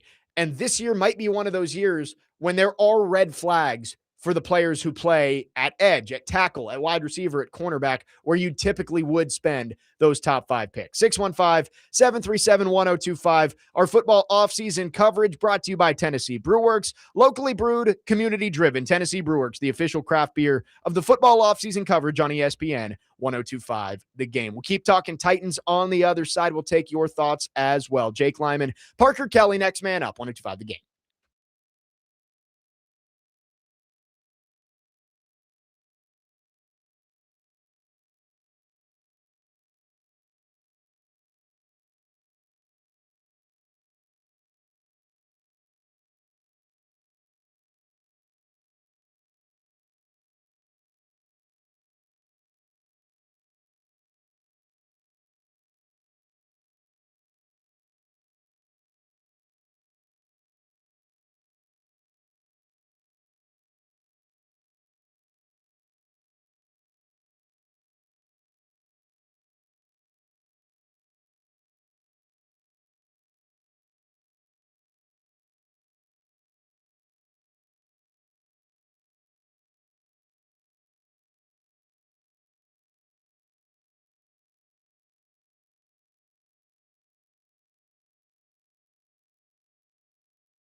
Right Time HVAC and Cromwell Media are teaming up to bring comfort back to your home. Is your heating system struggling or completely out of commission following the winter storms? Or do you need a fix to get you ready for summer? Nominate yourself for the Right Time Home Rescue and tell us your story. Enter today at thegamenashville.com/HVAC and you could win a new HVAC system installed by Right Time HVAC. Locally owned and operated, there's never a wrong time to call Right Time. Jake Lyman, Parker Kelly, next man up, 102.5 The Game.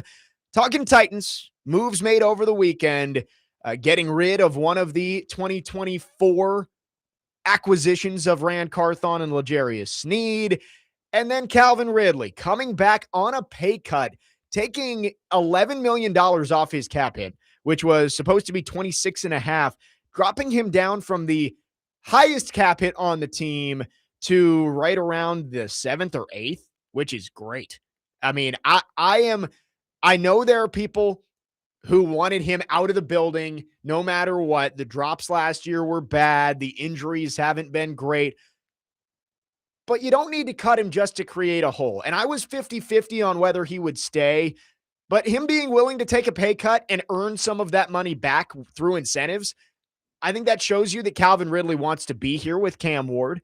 And I like having that veteran leadership in the room. Like Wan'Dale Robinson is a veteran, but he's still only 25 years old. You would have a really, really young wide receiver room if it was just Robinson, DK, Iamaner, Oliver, Restrepo, and a draft pick. Like all of those guys would be 25 years old or younger. Having a veteran guy in Calvin Ridley, and you listen to DK and Iamaner last year talk about Calvin Ridley and the way he practiced and the way he held people accountable. I think that can't hurt you to have him in the room. And you hope that if you do draft a wide receiver, which I think they should at 35 or 66, that eventually the young guys surpass Calvin Ridley. And maybe by the end of the year, he's your wide receiver 4 instead of one of your starting guys. And you've got a young guy on the outside as your draft pick. You've got DK on the outside. You've got Robinson in the slot. You got Iamaner and Ridley rotating in.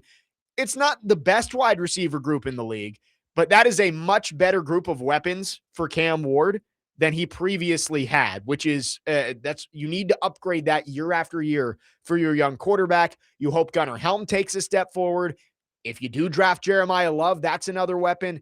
And I think you feel a lot better about what you've put around your young quarterback. Calvin Ridley will help, especially early in the season for this team.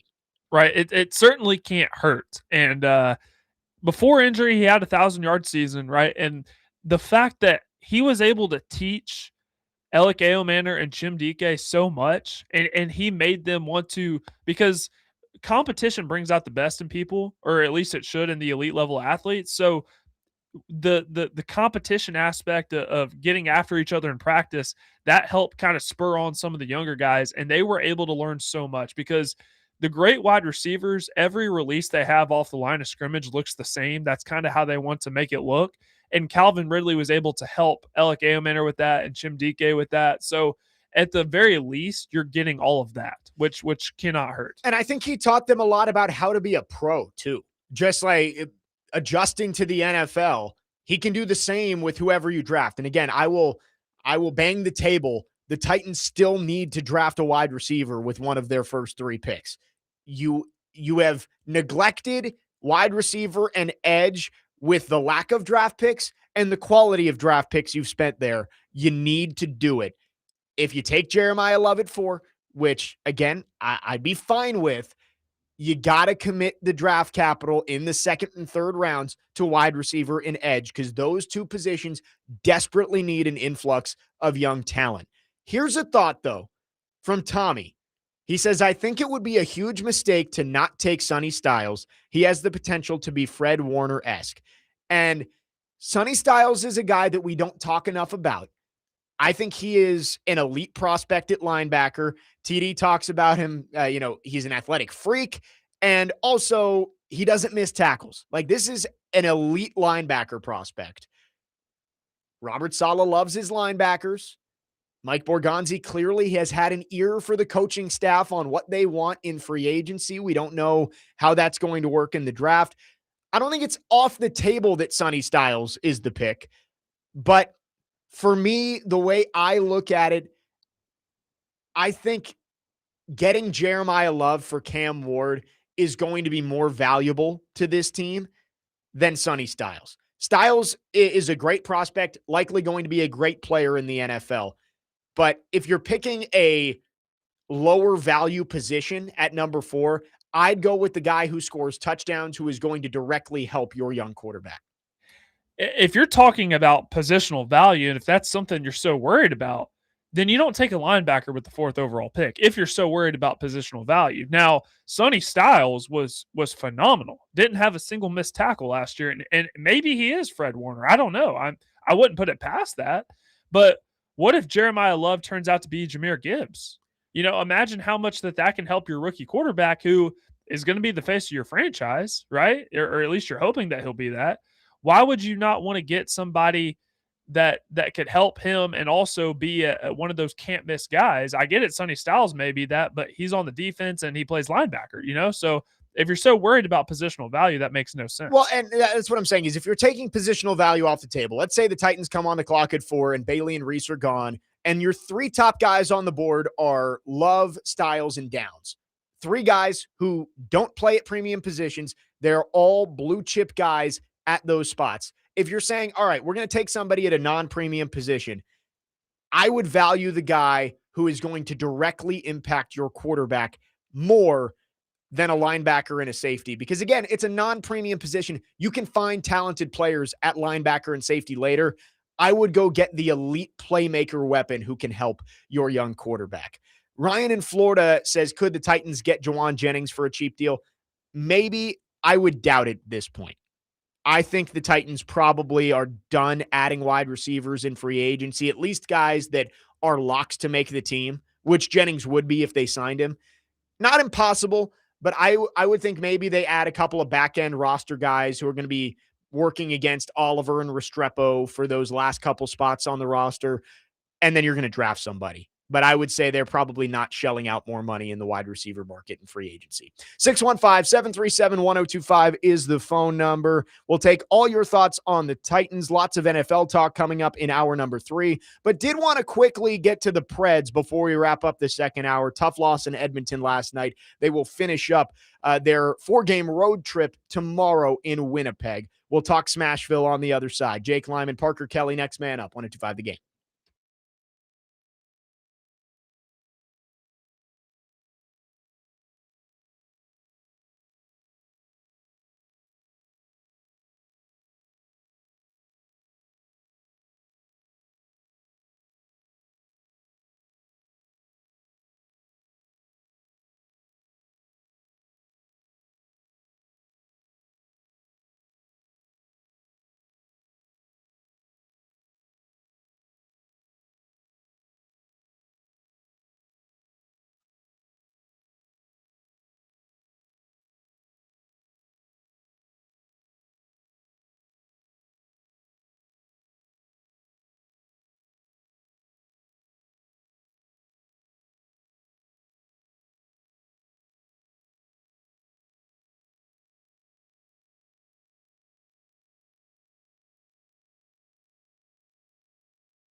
Next man up, 1025 The Game. Jake Lyman, Parker Kelly with you, wrapping up the second hour of the show. Coming up in hour number 3, we'll talk more NFL, some storylines heading out of free agency and towards the draft, and then back into March Madness. Again, we've got brackets on both sides, and if you need a bracket to fill out for the NCAA basketball tournament, you can head to theGameNashville.com/mayhem and print off your bracket today, presented by Toyota. Fuel your adrenaline at Toyota.com. Toyota, let's go places. Also brought to you by Pizzona MD and Thompson Machinery.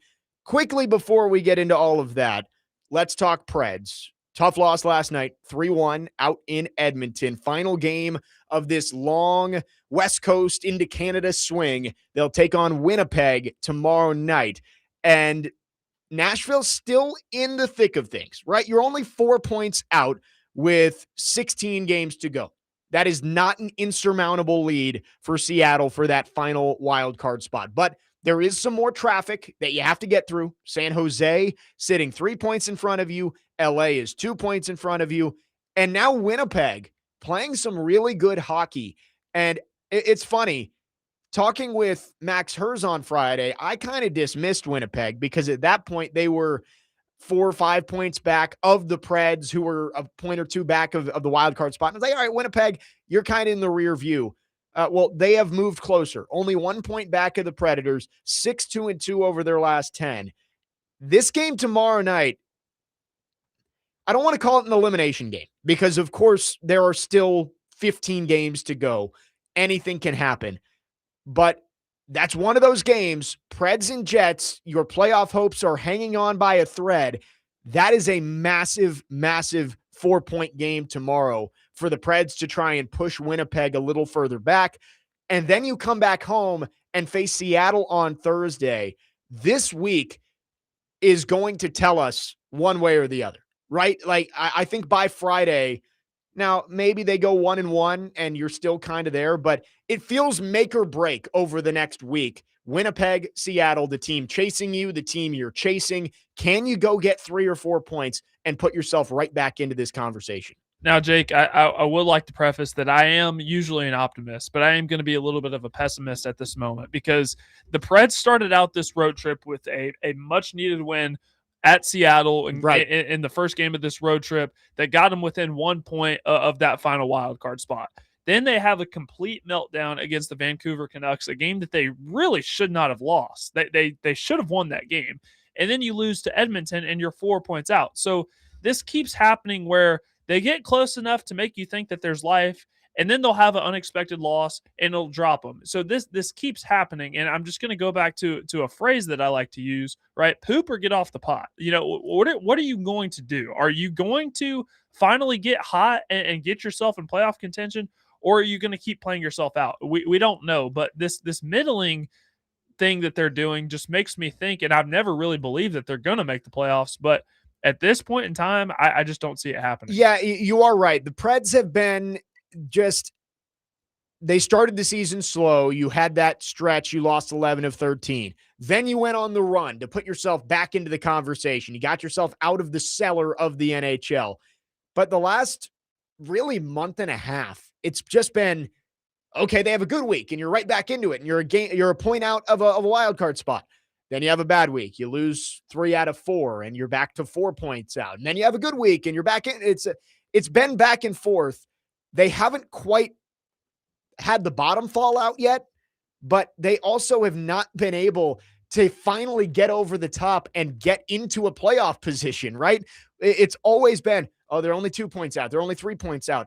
They had the opportunity against Vancouver last Thursday to actually move into a playoff position, to move in a tie for that final wildcard spot, and you blew a 2-goal lead late and then lost in a shootout. Last night, Edmonton's tough on the road, and Draisaitl, of course, scored the opening goal of the game. He did get hurt, and so it was one of those things where he probably could have done more. Oh, the bridegroom scored yesterday in Draisaitl? Leon Draisaitl, yeah, he did. Draisaitl scored on a power play 3 minutes into the game. So that is, I heard Max Herz say it on the call yesterday. That is the 30th goal Leon Draisaitl has scored against the Predators in his career. He becomes one of 2 players to do that against Nashville. Chip from Mount Juliet says the Preds do this annually. That's why Trotz should have made more moves. And that's kind of where I wanted to head with this is the Predators kind of didn't pick a side in the trade deadline. You sold a little bit, but you didn't do the big things. You didn't go get value for Hala. You didn't go trade in all your chips for Ryan O'Reilly and get a king's ransom, or the knock your socks off offer, as Barry Trotz talks about. You didn't do those things, but you also didn't add anything. You brought up the young guys to replace the expiring contracts you dealed away, but you didn't really pick a side.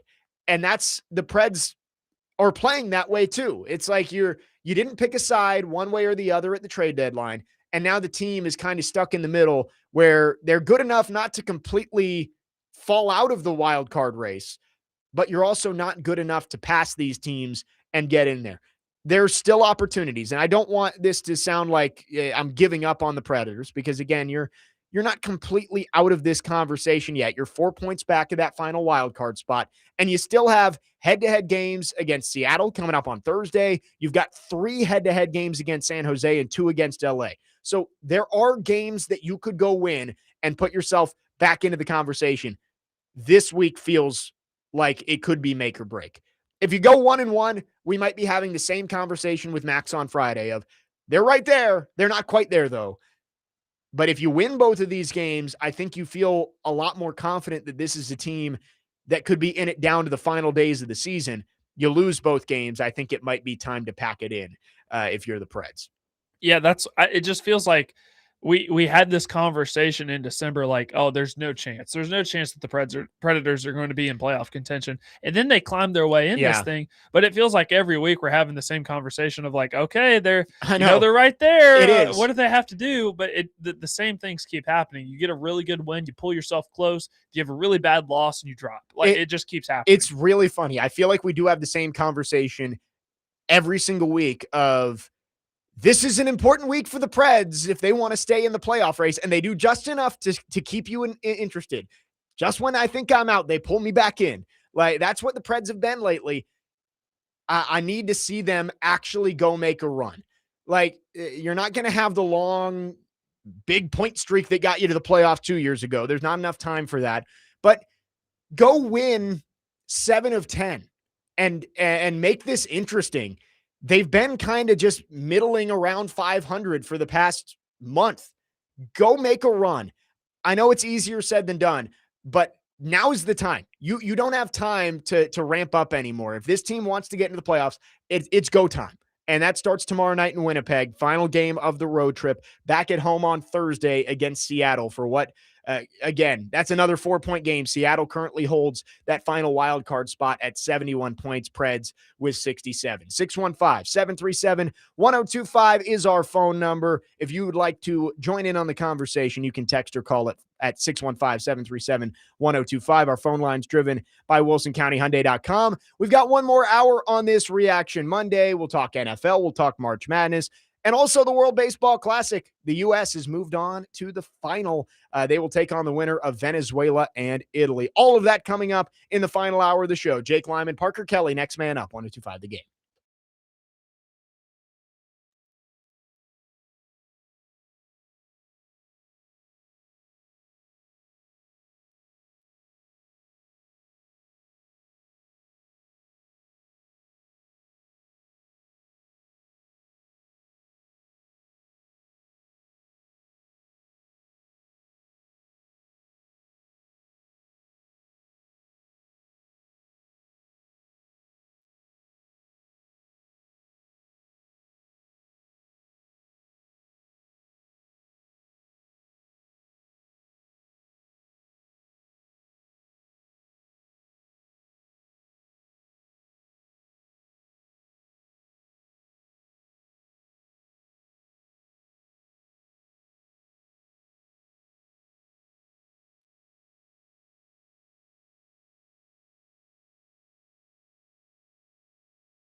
Next man up, 1025, the game final hour on this reaction Monday. Jake Lyman, Parker Kelly, broadcasting from the Busy Bee Plumbing, Heating, and Air Conditioning Game Nashville Studios, home of the $99 yearly Beehive membership, where the buzz is always about great service. It is one of the best times on the sports calendar. March Madness is here. We've got baseball getting ready to start up, the World Baseball Classic going on right now, getting towards hockey and basketball playoffs, NBA, NHL playoffs coming up in the next couple of months. We got the Masters coming up next month. So it's a great time in the sports calendar, but the NFL is a year-long reality show. So lots of headlines coming out of free agency. I wanted to hit on a couple of these to start off hour number 3. A.J. Brown, the saga with the Eagles just will never end. You said the saying in the last segment, Parker, of poop or get off the pot. The Eagles need to do this with A.J. Brown. If you're going to trade him, trade him. But the reports coming out this weekend, Diana Rossini put it out there that there was interest from the Patriots. I believe the Rams were involved on A.J. Brown. The Eagles have decided not to move him for now. They said that there still could be a move that comes up later in the summer, June, July. But for now, A.J. Brown is sticking around. And that relationship, just for the last 2 years, has seemed like it has been in disarray the entire time. I don't see why they would keep him at this point. Maybe they think that they've smoothed things over. Clearly, Nick Sirianni and him, I don't want to say that they clearly don't get along, but clearly there's been some hiccups there in that relationship. A.J. Brown hasn't always been thrilled with the quality of quarterback play and the amount of targets he gets. It just feels like a strained relationship that would be better off if he went somewhere else. And they continued to prolong this past the draft. We'll see. Maybe A.J. Brown does get dealt, but I'm a little bit surprised that he has not been moved yet. No, I am too. I thought certainly New England would be in the mix for this. I thought Buffalo might be in the mix for this. Several other teams. I've seen lots of rumors about the LA Rams. The Rams are going all in. It's crazy. I made the statement that I thought A.J. Brown had played his last snap as an Eagle. And the more we go on with this, the more that is looking unlikely. But, man, it's crazy. Yeah, I think a lot of teams probably balked at the price and said, I don't know if we're going to give up a first and a third, which is what the Titans got for him. Apparently, that's what the Eagles were asking about that price. The Rams, I think, would have done it. I mean, they have been the team that has basically said, we will give up picks. They gave up a first-round pick already for Trent McDuffie. They still have another one. I don't know if you give up a top 10 pick for A.J. Brown, but they could have given up their 2027 first-round pick. I think McVay and Les Sneed might realize this is Matthew Stafford's last season. They're going to try and plan for quarterback, whether that's by drafting one. We've broached the conversation of trading for Will Levis as a project quarterback behind Matthew Stafford. But I think they realize that this window is starting to close. And if Matthew Stafford retires, you don't know if you're going to get the same quality of quarterback play, even with Sean McVay as the coach. And they want to go all in. So you trade a first-round pick, you go get Trent McDuffie. You go sign his teammate Jalen Watson and shore up your secondary. You could go get another legit weapon for Matthew Stafford and load up the best wide receiver core in the NFL heading into this year. I understand why they approached it, but it does seem like the price might have just been too high with what the Eagles were asking for.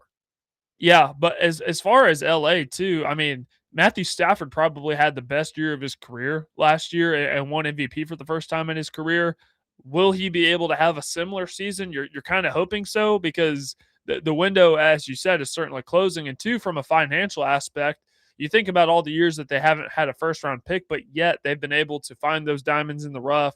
They've been able to draft those guys in the second, third, fourth round that turned out to be huge successes for them. I mean, Puka Nacua was a fifth round pick. Yeah. And look at what he's doing.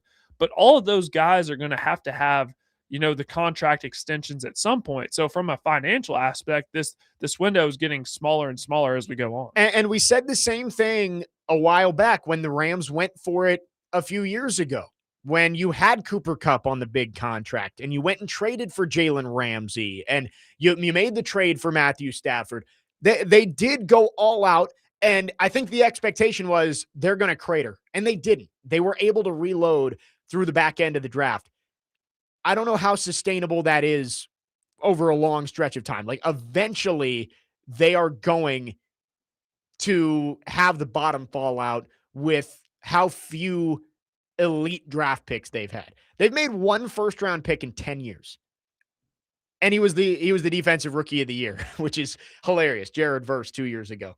They will make another one, at least as of now, with the Falcons pick that the Falcons traded to go up and get James Pierce Jr. last year.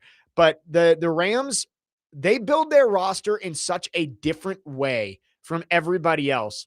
And it does seem like the Jaguars are trying to copy that. Like, Gladstone is trying to say, I can do it the Rams way. I just don't know if that's sustainable. Like, I think you have to have a really special situation with a special group of people to be able to pull off what they've done, not having first round picks and still finding a way to be a consistent Super Bowl contender.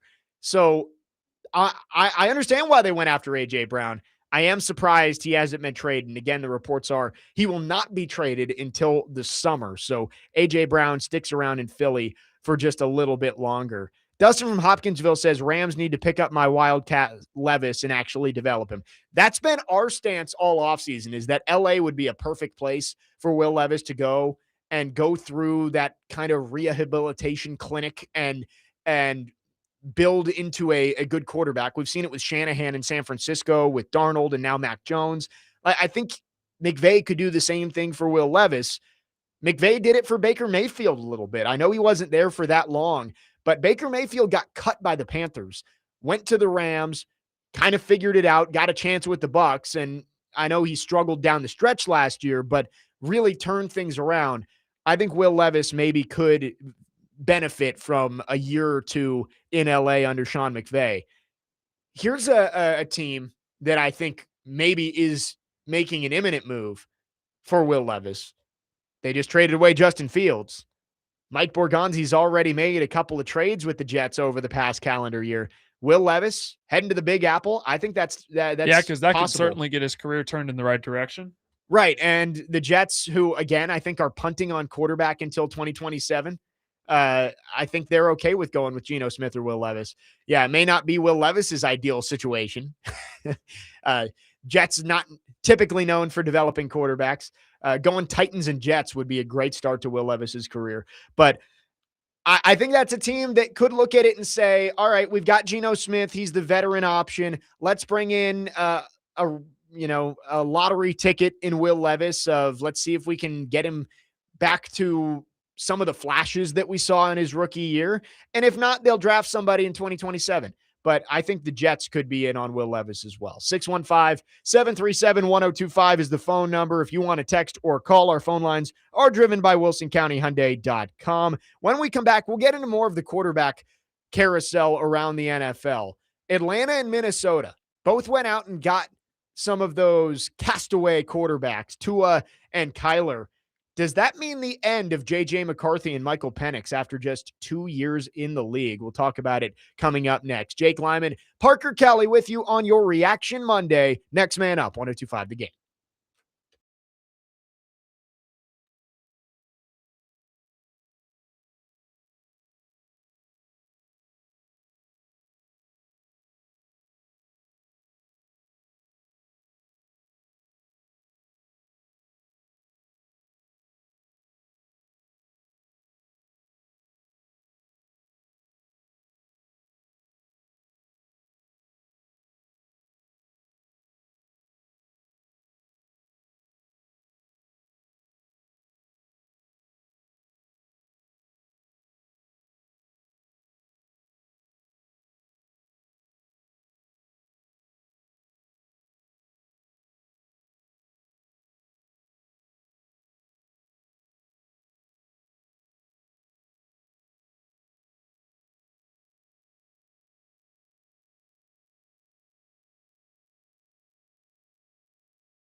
Next man up, 1025 The Game.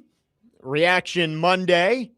We've got a bracket on both the men's and women's side of the NCAA tournament. We'll talk about that coming up next. But NFL headlines running amok after free agency. The first wave of free agency is beyond us. There will be other moves. There's still some decent names still out there that the Titans could dig into. Titans still have plenty of cap space if they want to go get a couple more pieces. But the first wave, the big names, they're all gone.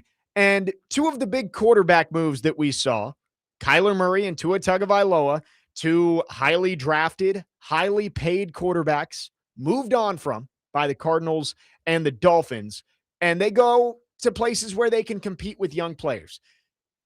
I think that those moves and the way that they've been talked about probably means the end for J.J. McCarthy and Michael Penix.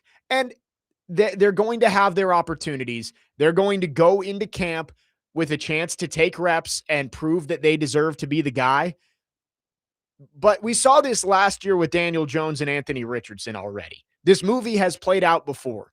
And the Colts did the same thing. They brought in a previously highly paid, highly drafted quarterback who flamed out in his first spot and said, all right, he's going to come in here and compete with our young guy. We're still going to give Anthony Richardson every opportunity to win the job.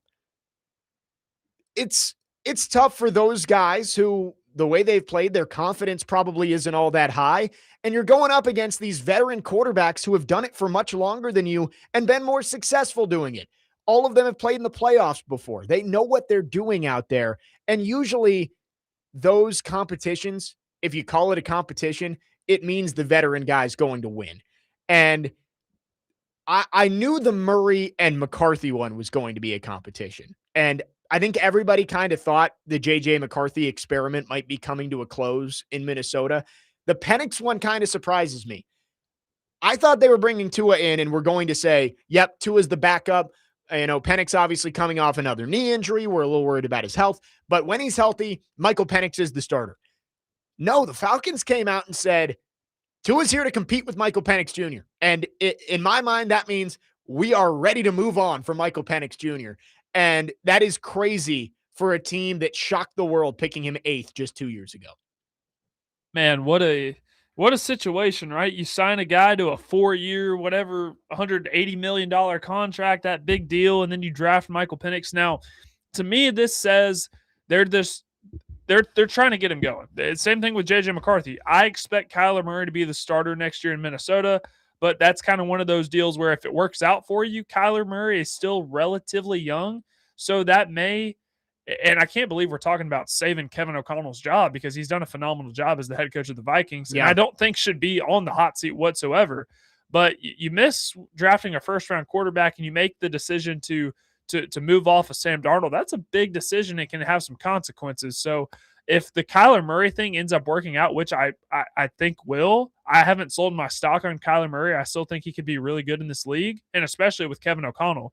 But with Atlanta, let's say that Tua does win the job and he becomes your starter.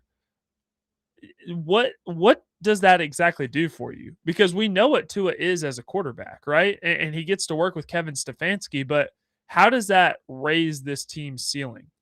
You know what I'm saying? Yeah, there are a lot of teams that are seemingly punting to 2027. We talked about it with the Jets of like, all right, we don't have our quarterback right now, but Mendoza's the only guy in this draft who you look at and say that's a future starting quarterback in the NFL. Now, there's always surprises, and I think Simpson's going to get a look late in the first round.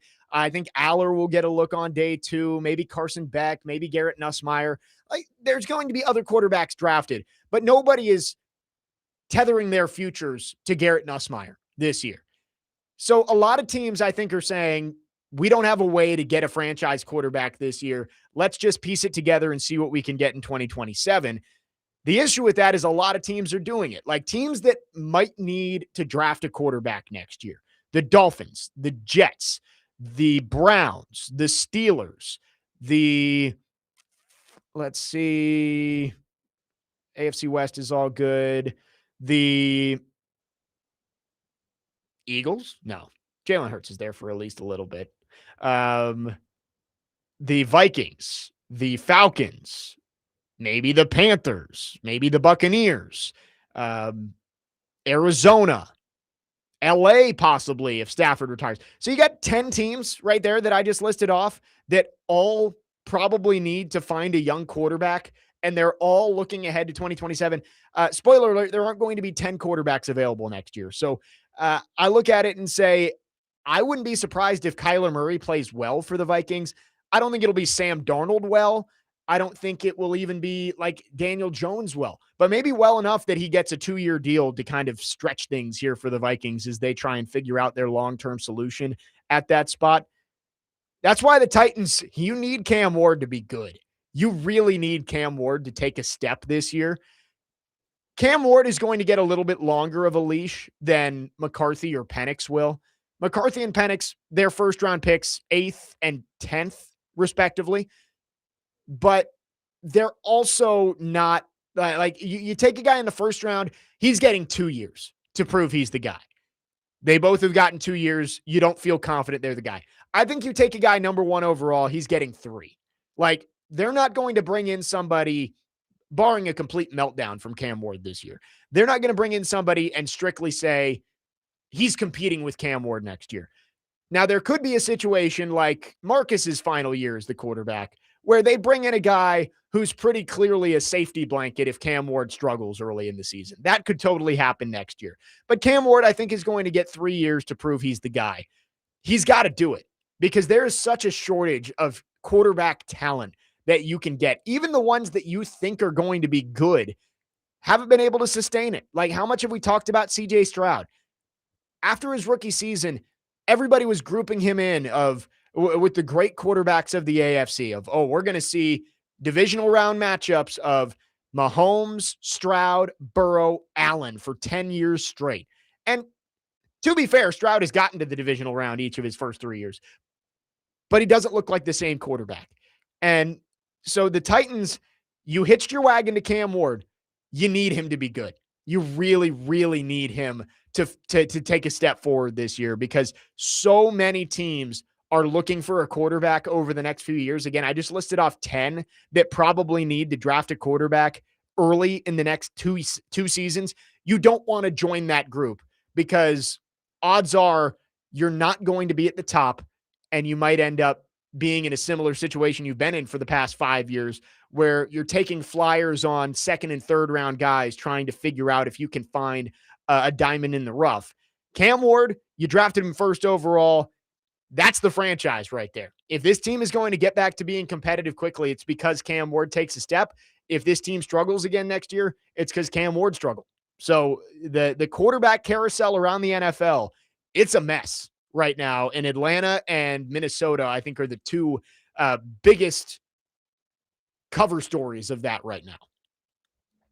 I could really go on a tangent right here because with quarterback development in the NFL, it's pretty much, it used to be when you draft a guy to the National Football League, you expect them to pretty much be developed by that point. They're getting developed in college. Well, that's not the case anymore. And really, college quarterback coaches are not developing them in college because they're constantly moving around, right, with the transfer portal, and they're not learning the game. So that hurts them when they get to the NFL. And I'll use Anthony Richardson for an example, right? He had 13 starts at Florida. He was not ready to be an NFL quarterback. And I think it was a mistake. And looking back on it now, we can say that it was drafting him 4th overall. He wasn't ready. So I think we're seeing this all across the league too. And guys are not given the proper time. It takes a while for quarterbacks to develop. And it's very rare that we see guys just come in and they hit the ground running. That just does not happen often. So that is my tangent. That is my tangent right there. No, and you've seen it. The patience is no longer there. I think that is the timeline now. 1st round pick quarterbacks outside of number 1 or number 2 overall, I think you're getting 2 years to prove it. And number 1 just and number not fair 2, to the kid. I think you're getting 2 years, and then you're not giving up on him for year 3, but you're definitely having a contingency plan in year 3 if you're not sure. Like Michael Penix has been hurt so often. So honestly, like, we don't really know. Yeah. But that's just not going to fly, right? So he's not given the proper time. Same thing with JJ McCarthy. Right. Like JJ he McCarthy missed missed his his whole first year. entire rookie year. Now, Yep. I was never really that high on JJ McCarthy, so I don't think that it's going to work out in Minnesota. But at the same time, he missed his whole rookie year, then played half the year last year. And it's just like the timeline is sped up so much, and these guys aren't getting properly developed in college, so it hurts them when they get to the league. It's just a carousel. There are more teams that need quarterbacks, and there aren't enough available quarterbacks that are actually ready to play. Yep. Yep. And you see that this year specifically with Mendoza going number 1 overall. But I don't think there's anybody else that you look at and say, that's a future franchise quarterback. Simpson, I think, is a first round pick because one of those teams towards the back end, it'll be a Jackson Dart situation from last year of somebody says, all right, we got a chance to take a guy who's got potential. He's young and we can bring him in. But outside of Mendoza, there's nobody that you look at and you say, all right, there you go. That's our starting quarterback for 2026. 615-737-1025 is the phone number.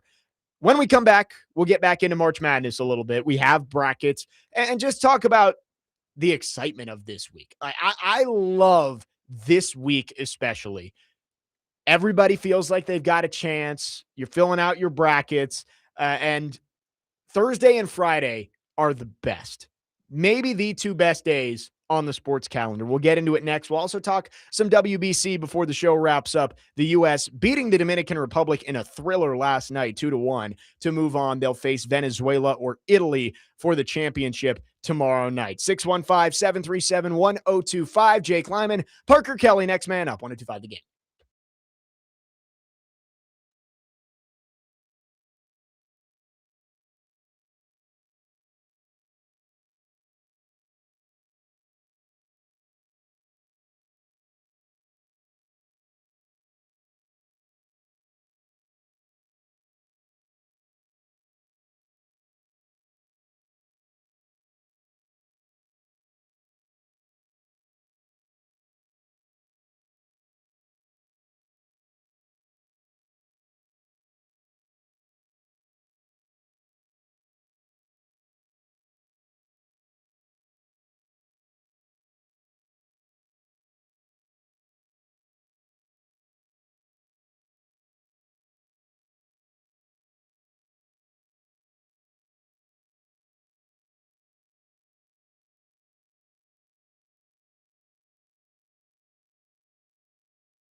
Next man up, 1025 The Game. Jake Lyman, Parker Kelly with you on your Monday morning.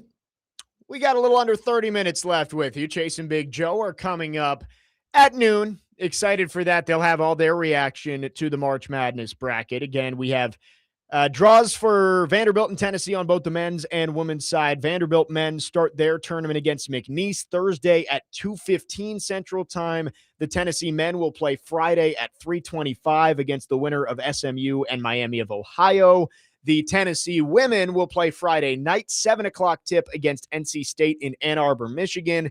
And Vanderbilt playing right here in Nashville, taking on High Point. 6 o'clock tip on Saturday evening. Excited for that. And again, come out to Memorial. You got March Madness basketball in this city. Don't miss it. 6 o'clock tip on Saturday. Michaela Blake's Aubrey Galvin and the Vanderbilt women's team getting ready to take on High Point. If they win that one, we'll take on Illinois or Colorado on Monday in the round of 32. Still don't have a tip time for when that game would be. Parker, is there a better week than the first week of March Madness? No, there's not. See, I'm kind of with you. I was racking my brain because I'm like, there are so many good times on the sports calendar, but I just don't know if there's a better weekend than the opening weekend of March Madness. I don't think there is, just because of the excitement level. Now, I think, with everything going on with March Madness, with the World Baseball Classic, with the fact that, spring is here, days are longer, it's supposed to be getting warmer outside. I don't think there's a better time of year. I think it's honestly, it's something that needs to be talked about more. But that first week of March Madness, that first weekend, that Tuesday, Friday, Saturday, Sunday, that the excitement level for this tournament, it's unmatched. Yeah, the opening Thursday of March Madness is one of the best days of the year.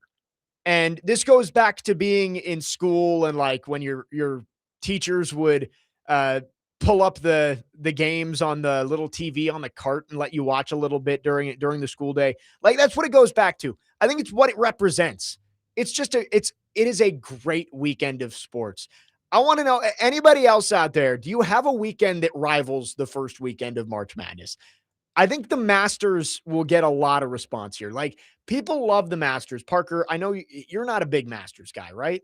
I love the Masters. Okay. I'm a casual golf fan. Like I'll watch the Masters. It's Connor who hates the Masters. Yeah. I'll watch all days of the Masters. The other like the US Open, things like that, like I'm not as into, but I'm a very casual fan. Yeah, I mean, I like all of the majors for golf, but the Masters, a tradition unlike any other. It really is. There's no beating it. It's a great weekend. And I apply, the lottery every year, and I get denied every year. So that's also a tradition unlike any other. That's right. Getting the email that you have not gotten tickets to the Masters. I need a pimento cheese at Augusta. I know. I need it.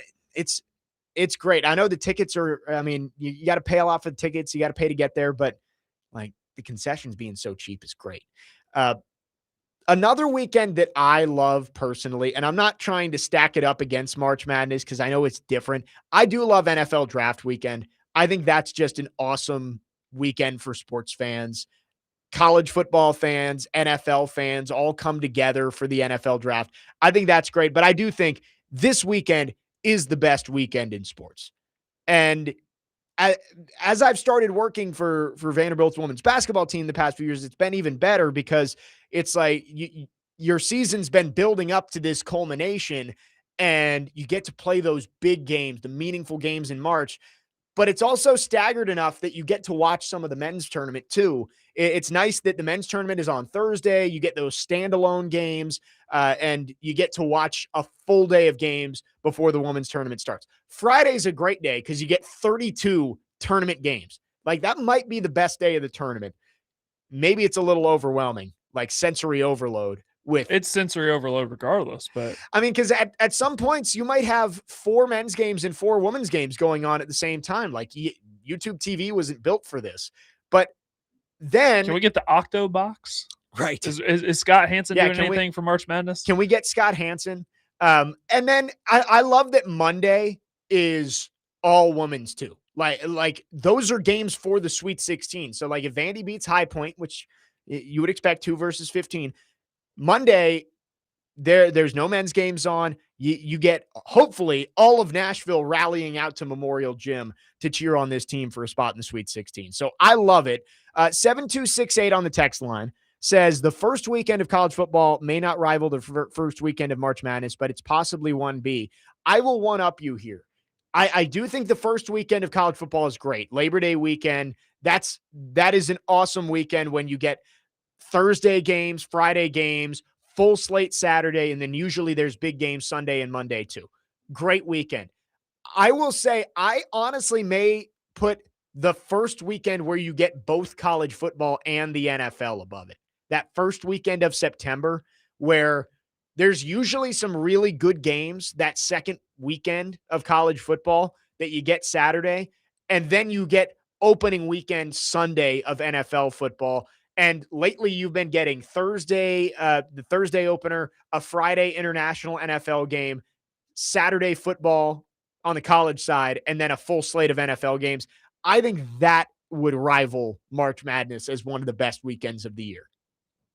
It's every Saturday in the fall for me is an event. So that is obviously going to be my number one, but March Madness is a very, very close second. And this week is unlike anything to me personally. So it's hard. Like football is obviously going to be number one, but in terms of like when there's no football going on and you get March Madness and you get the Masters and you get the draft coming up, you have the World Baseball Classic. We just got done with the Olympics. Like this span of like sports to keep us occupied until football comes back is unmatched. Yeah, I got to say, this is a great year for the football offseason in sports. You got the Olympics to start it off.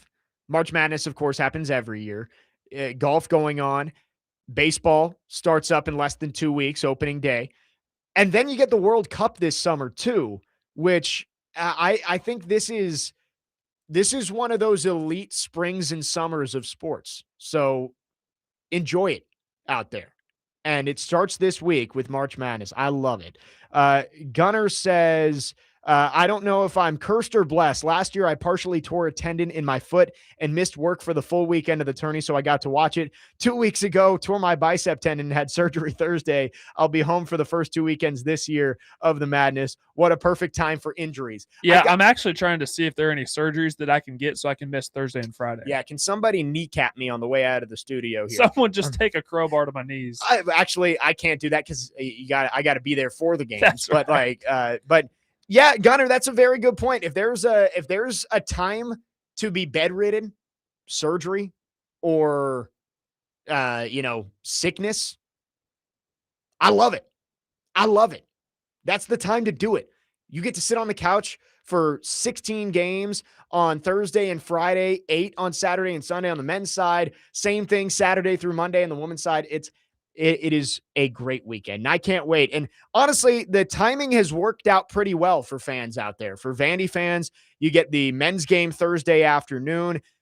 It'll be interesting the way the Saturday schedule works because the Vandy women play at 6. I don't know when Vanderbilt's round of 32 game would be for the men. They would play on Saturday. That schedule hasn't been worked out yet. And then for Tennessee fans, your Friday evening into the night is booked up. You got the men and the woman back to back, which I think that's a great schedule to have, especially for a team that's not hosting like Tennessee, where it's like you just change the channel. Boom. You've got 4.5 hours of great basketball to watch. So looking forward to this weekend.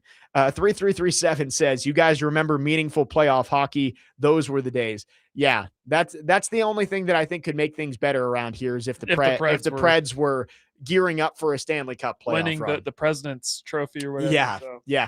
Or maybe just coming up short of that. The President's Trophy curse doesn't exactly mean you're going to make a deep run. 615-737-1025.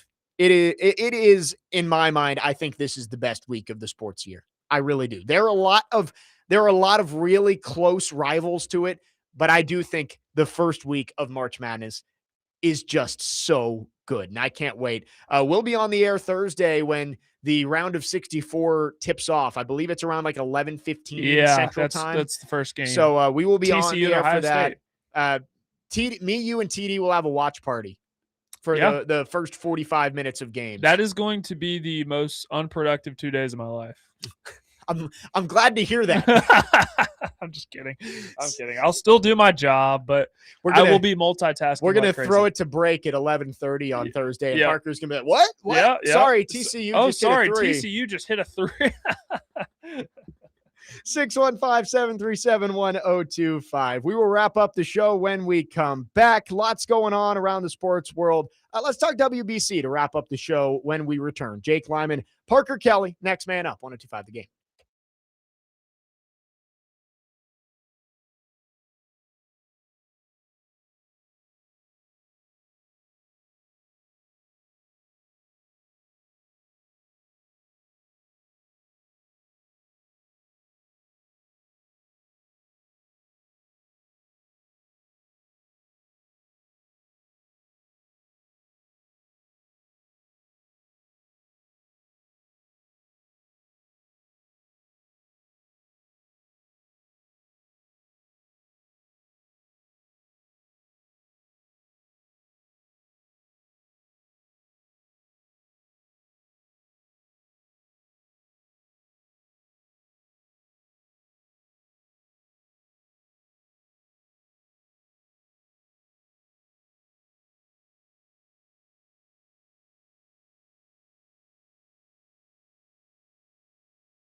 Next man up, 102.5 The Game. Jake Lyman, Parker Kelly, finishing the show on your Monday morning.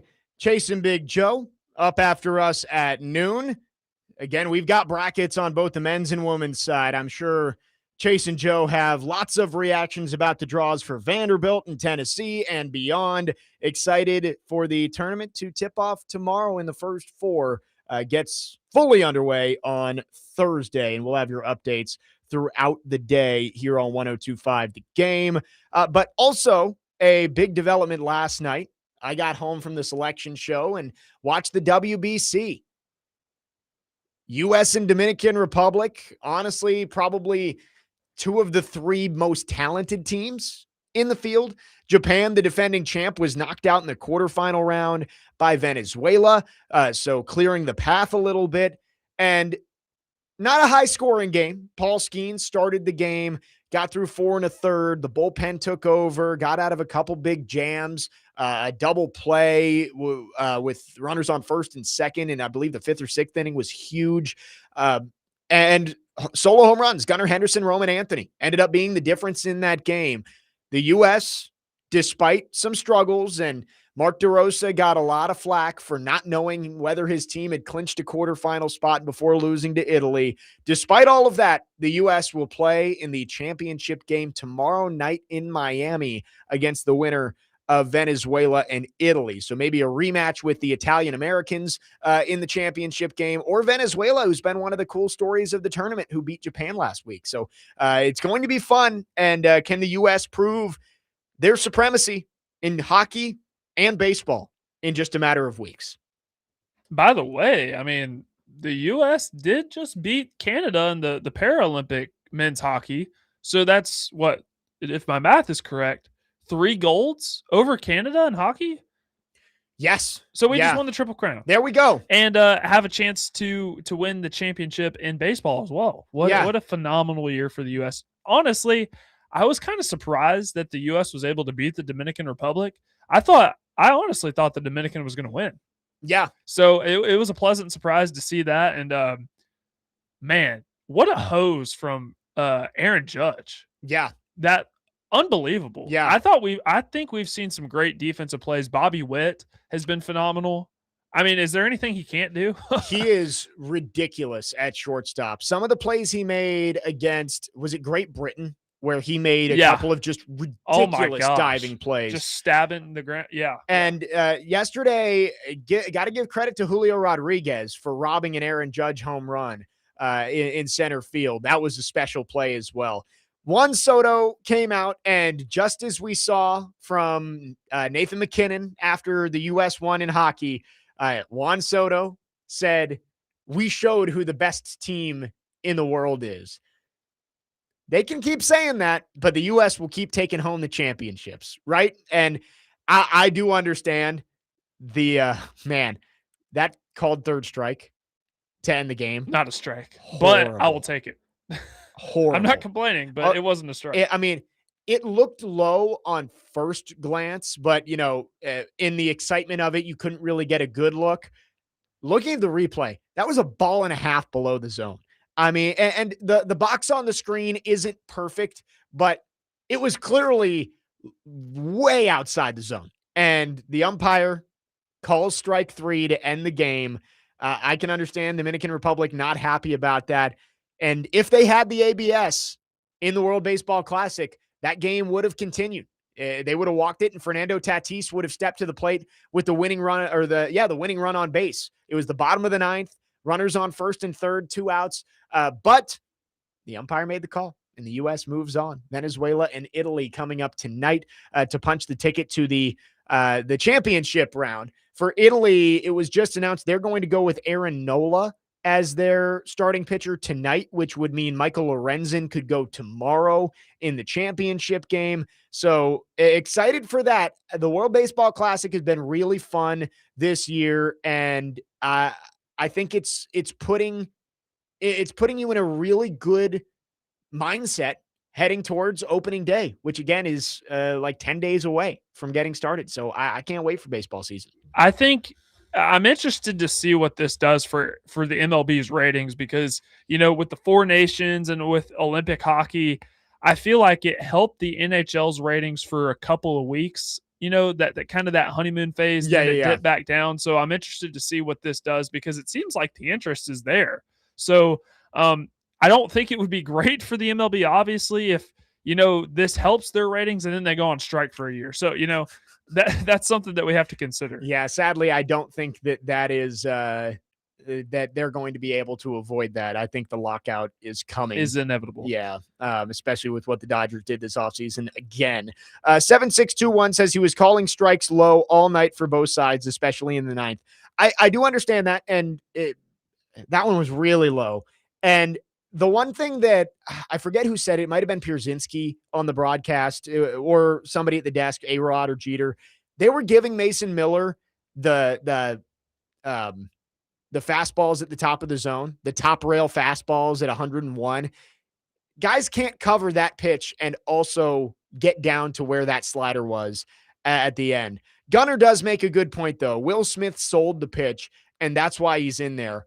Will Smith is a very good defensive catcher. He did frame it, and with no ABS, that's the call. You got to live with it. The U.S. will take it, and they move on. But that's why I love the challenge system that is going to be instituted, is that it doesn't eliminate framing from the game. Like they did the robo umps at AAA with the Sounds for a few years where they would split it 3 and 3. So 3 games would be automatic ball strike system. The home plate umpire's not calling anything. He's just out there motioning what they tell him in his ear. Then the other 3 games of the challenge system, the ABS where it's just robo umps, like you eliminate a large part of what makes the catcher valuable, which is trying to steal strikes. The challenge system makes sure that egregious calls like the one we saw last night don't result in games ending due to one bad ball or strike call. But it also doesn't completely eliminate the framing aspect of it. So I like that the challenge system is what they went with. I didn't think the full-on robo umps was a good idea. Yeah, and honestly, I feel so torn on that because also too, if we're just going to go total robo umps, there's no need for umpires, which is a employed person, So Right. it's just a tough conversation to have. Yep. But last night, the Dominican Republic wishes there was an automatic ball strike system because the game ends on a controversial call. I was watching that and I saw the final strike. And I thought to myself, no way. Yeah, that was my reaction too. It's like, obviously I'm happy the US won, but I saw the dot pop up and I go, no, he did not give that to him. But he did, and the US moves on. Caleb says the DR team is acting like they wouldn't have loved that call if roles were reversed. Of course, like everybody's gonna take the calls and you're gonna say, oh, well, he was giving that to us all night, blah, blah, blah. I mean, I totally get it. Whichever side is benefiting is going to be happy about it. I can understand why the Dominican Republic team is upset, but that's what the game is. And you left it in the umpire's hands and it ends the game. So the U.S. moves on. They'll face Venezuela or Italy tomorrow. Going to be a really fun week around the sports world. Tomorrow on the show, Dr. Crane, Nick Frazier, will rejoin us. Couldn't have him on last week, so excited to have him back. We'll continue to react to the NCAA tournament brackets, look ahead to a big week of basketball. And tomorrow, we're going to do our show's first round mock draft. We have not done one of these yet. We're going to go through pick by pick, see where we are with 5 weeks to go until the draft in Pittsburgh. And we'll probably do this a couple more times throughout the offseason before getting to draft night. But tomorrow, Nick Frazier, Parker Kelly, and I, we will go through our first round mock draft and see where things end up for the Titans and the other teams around the league. That'll about wrap things up for us. Again, it is the best week of the year. March Madness is here. We have brackets. We are excited for basketball coming up tomorrow through the weekend. Chase and Big Joe are coming up next. I'm sure they're excited to give their reactions as well. Don't go anywhere. You're listening to 102.5 The Game.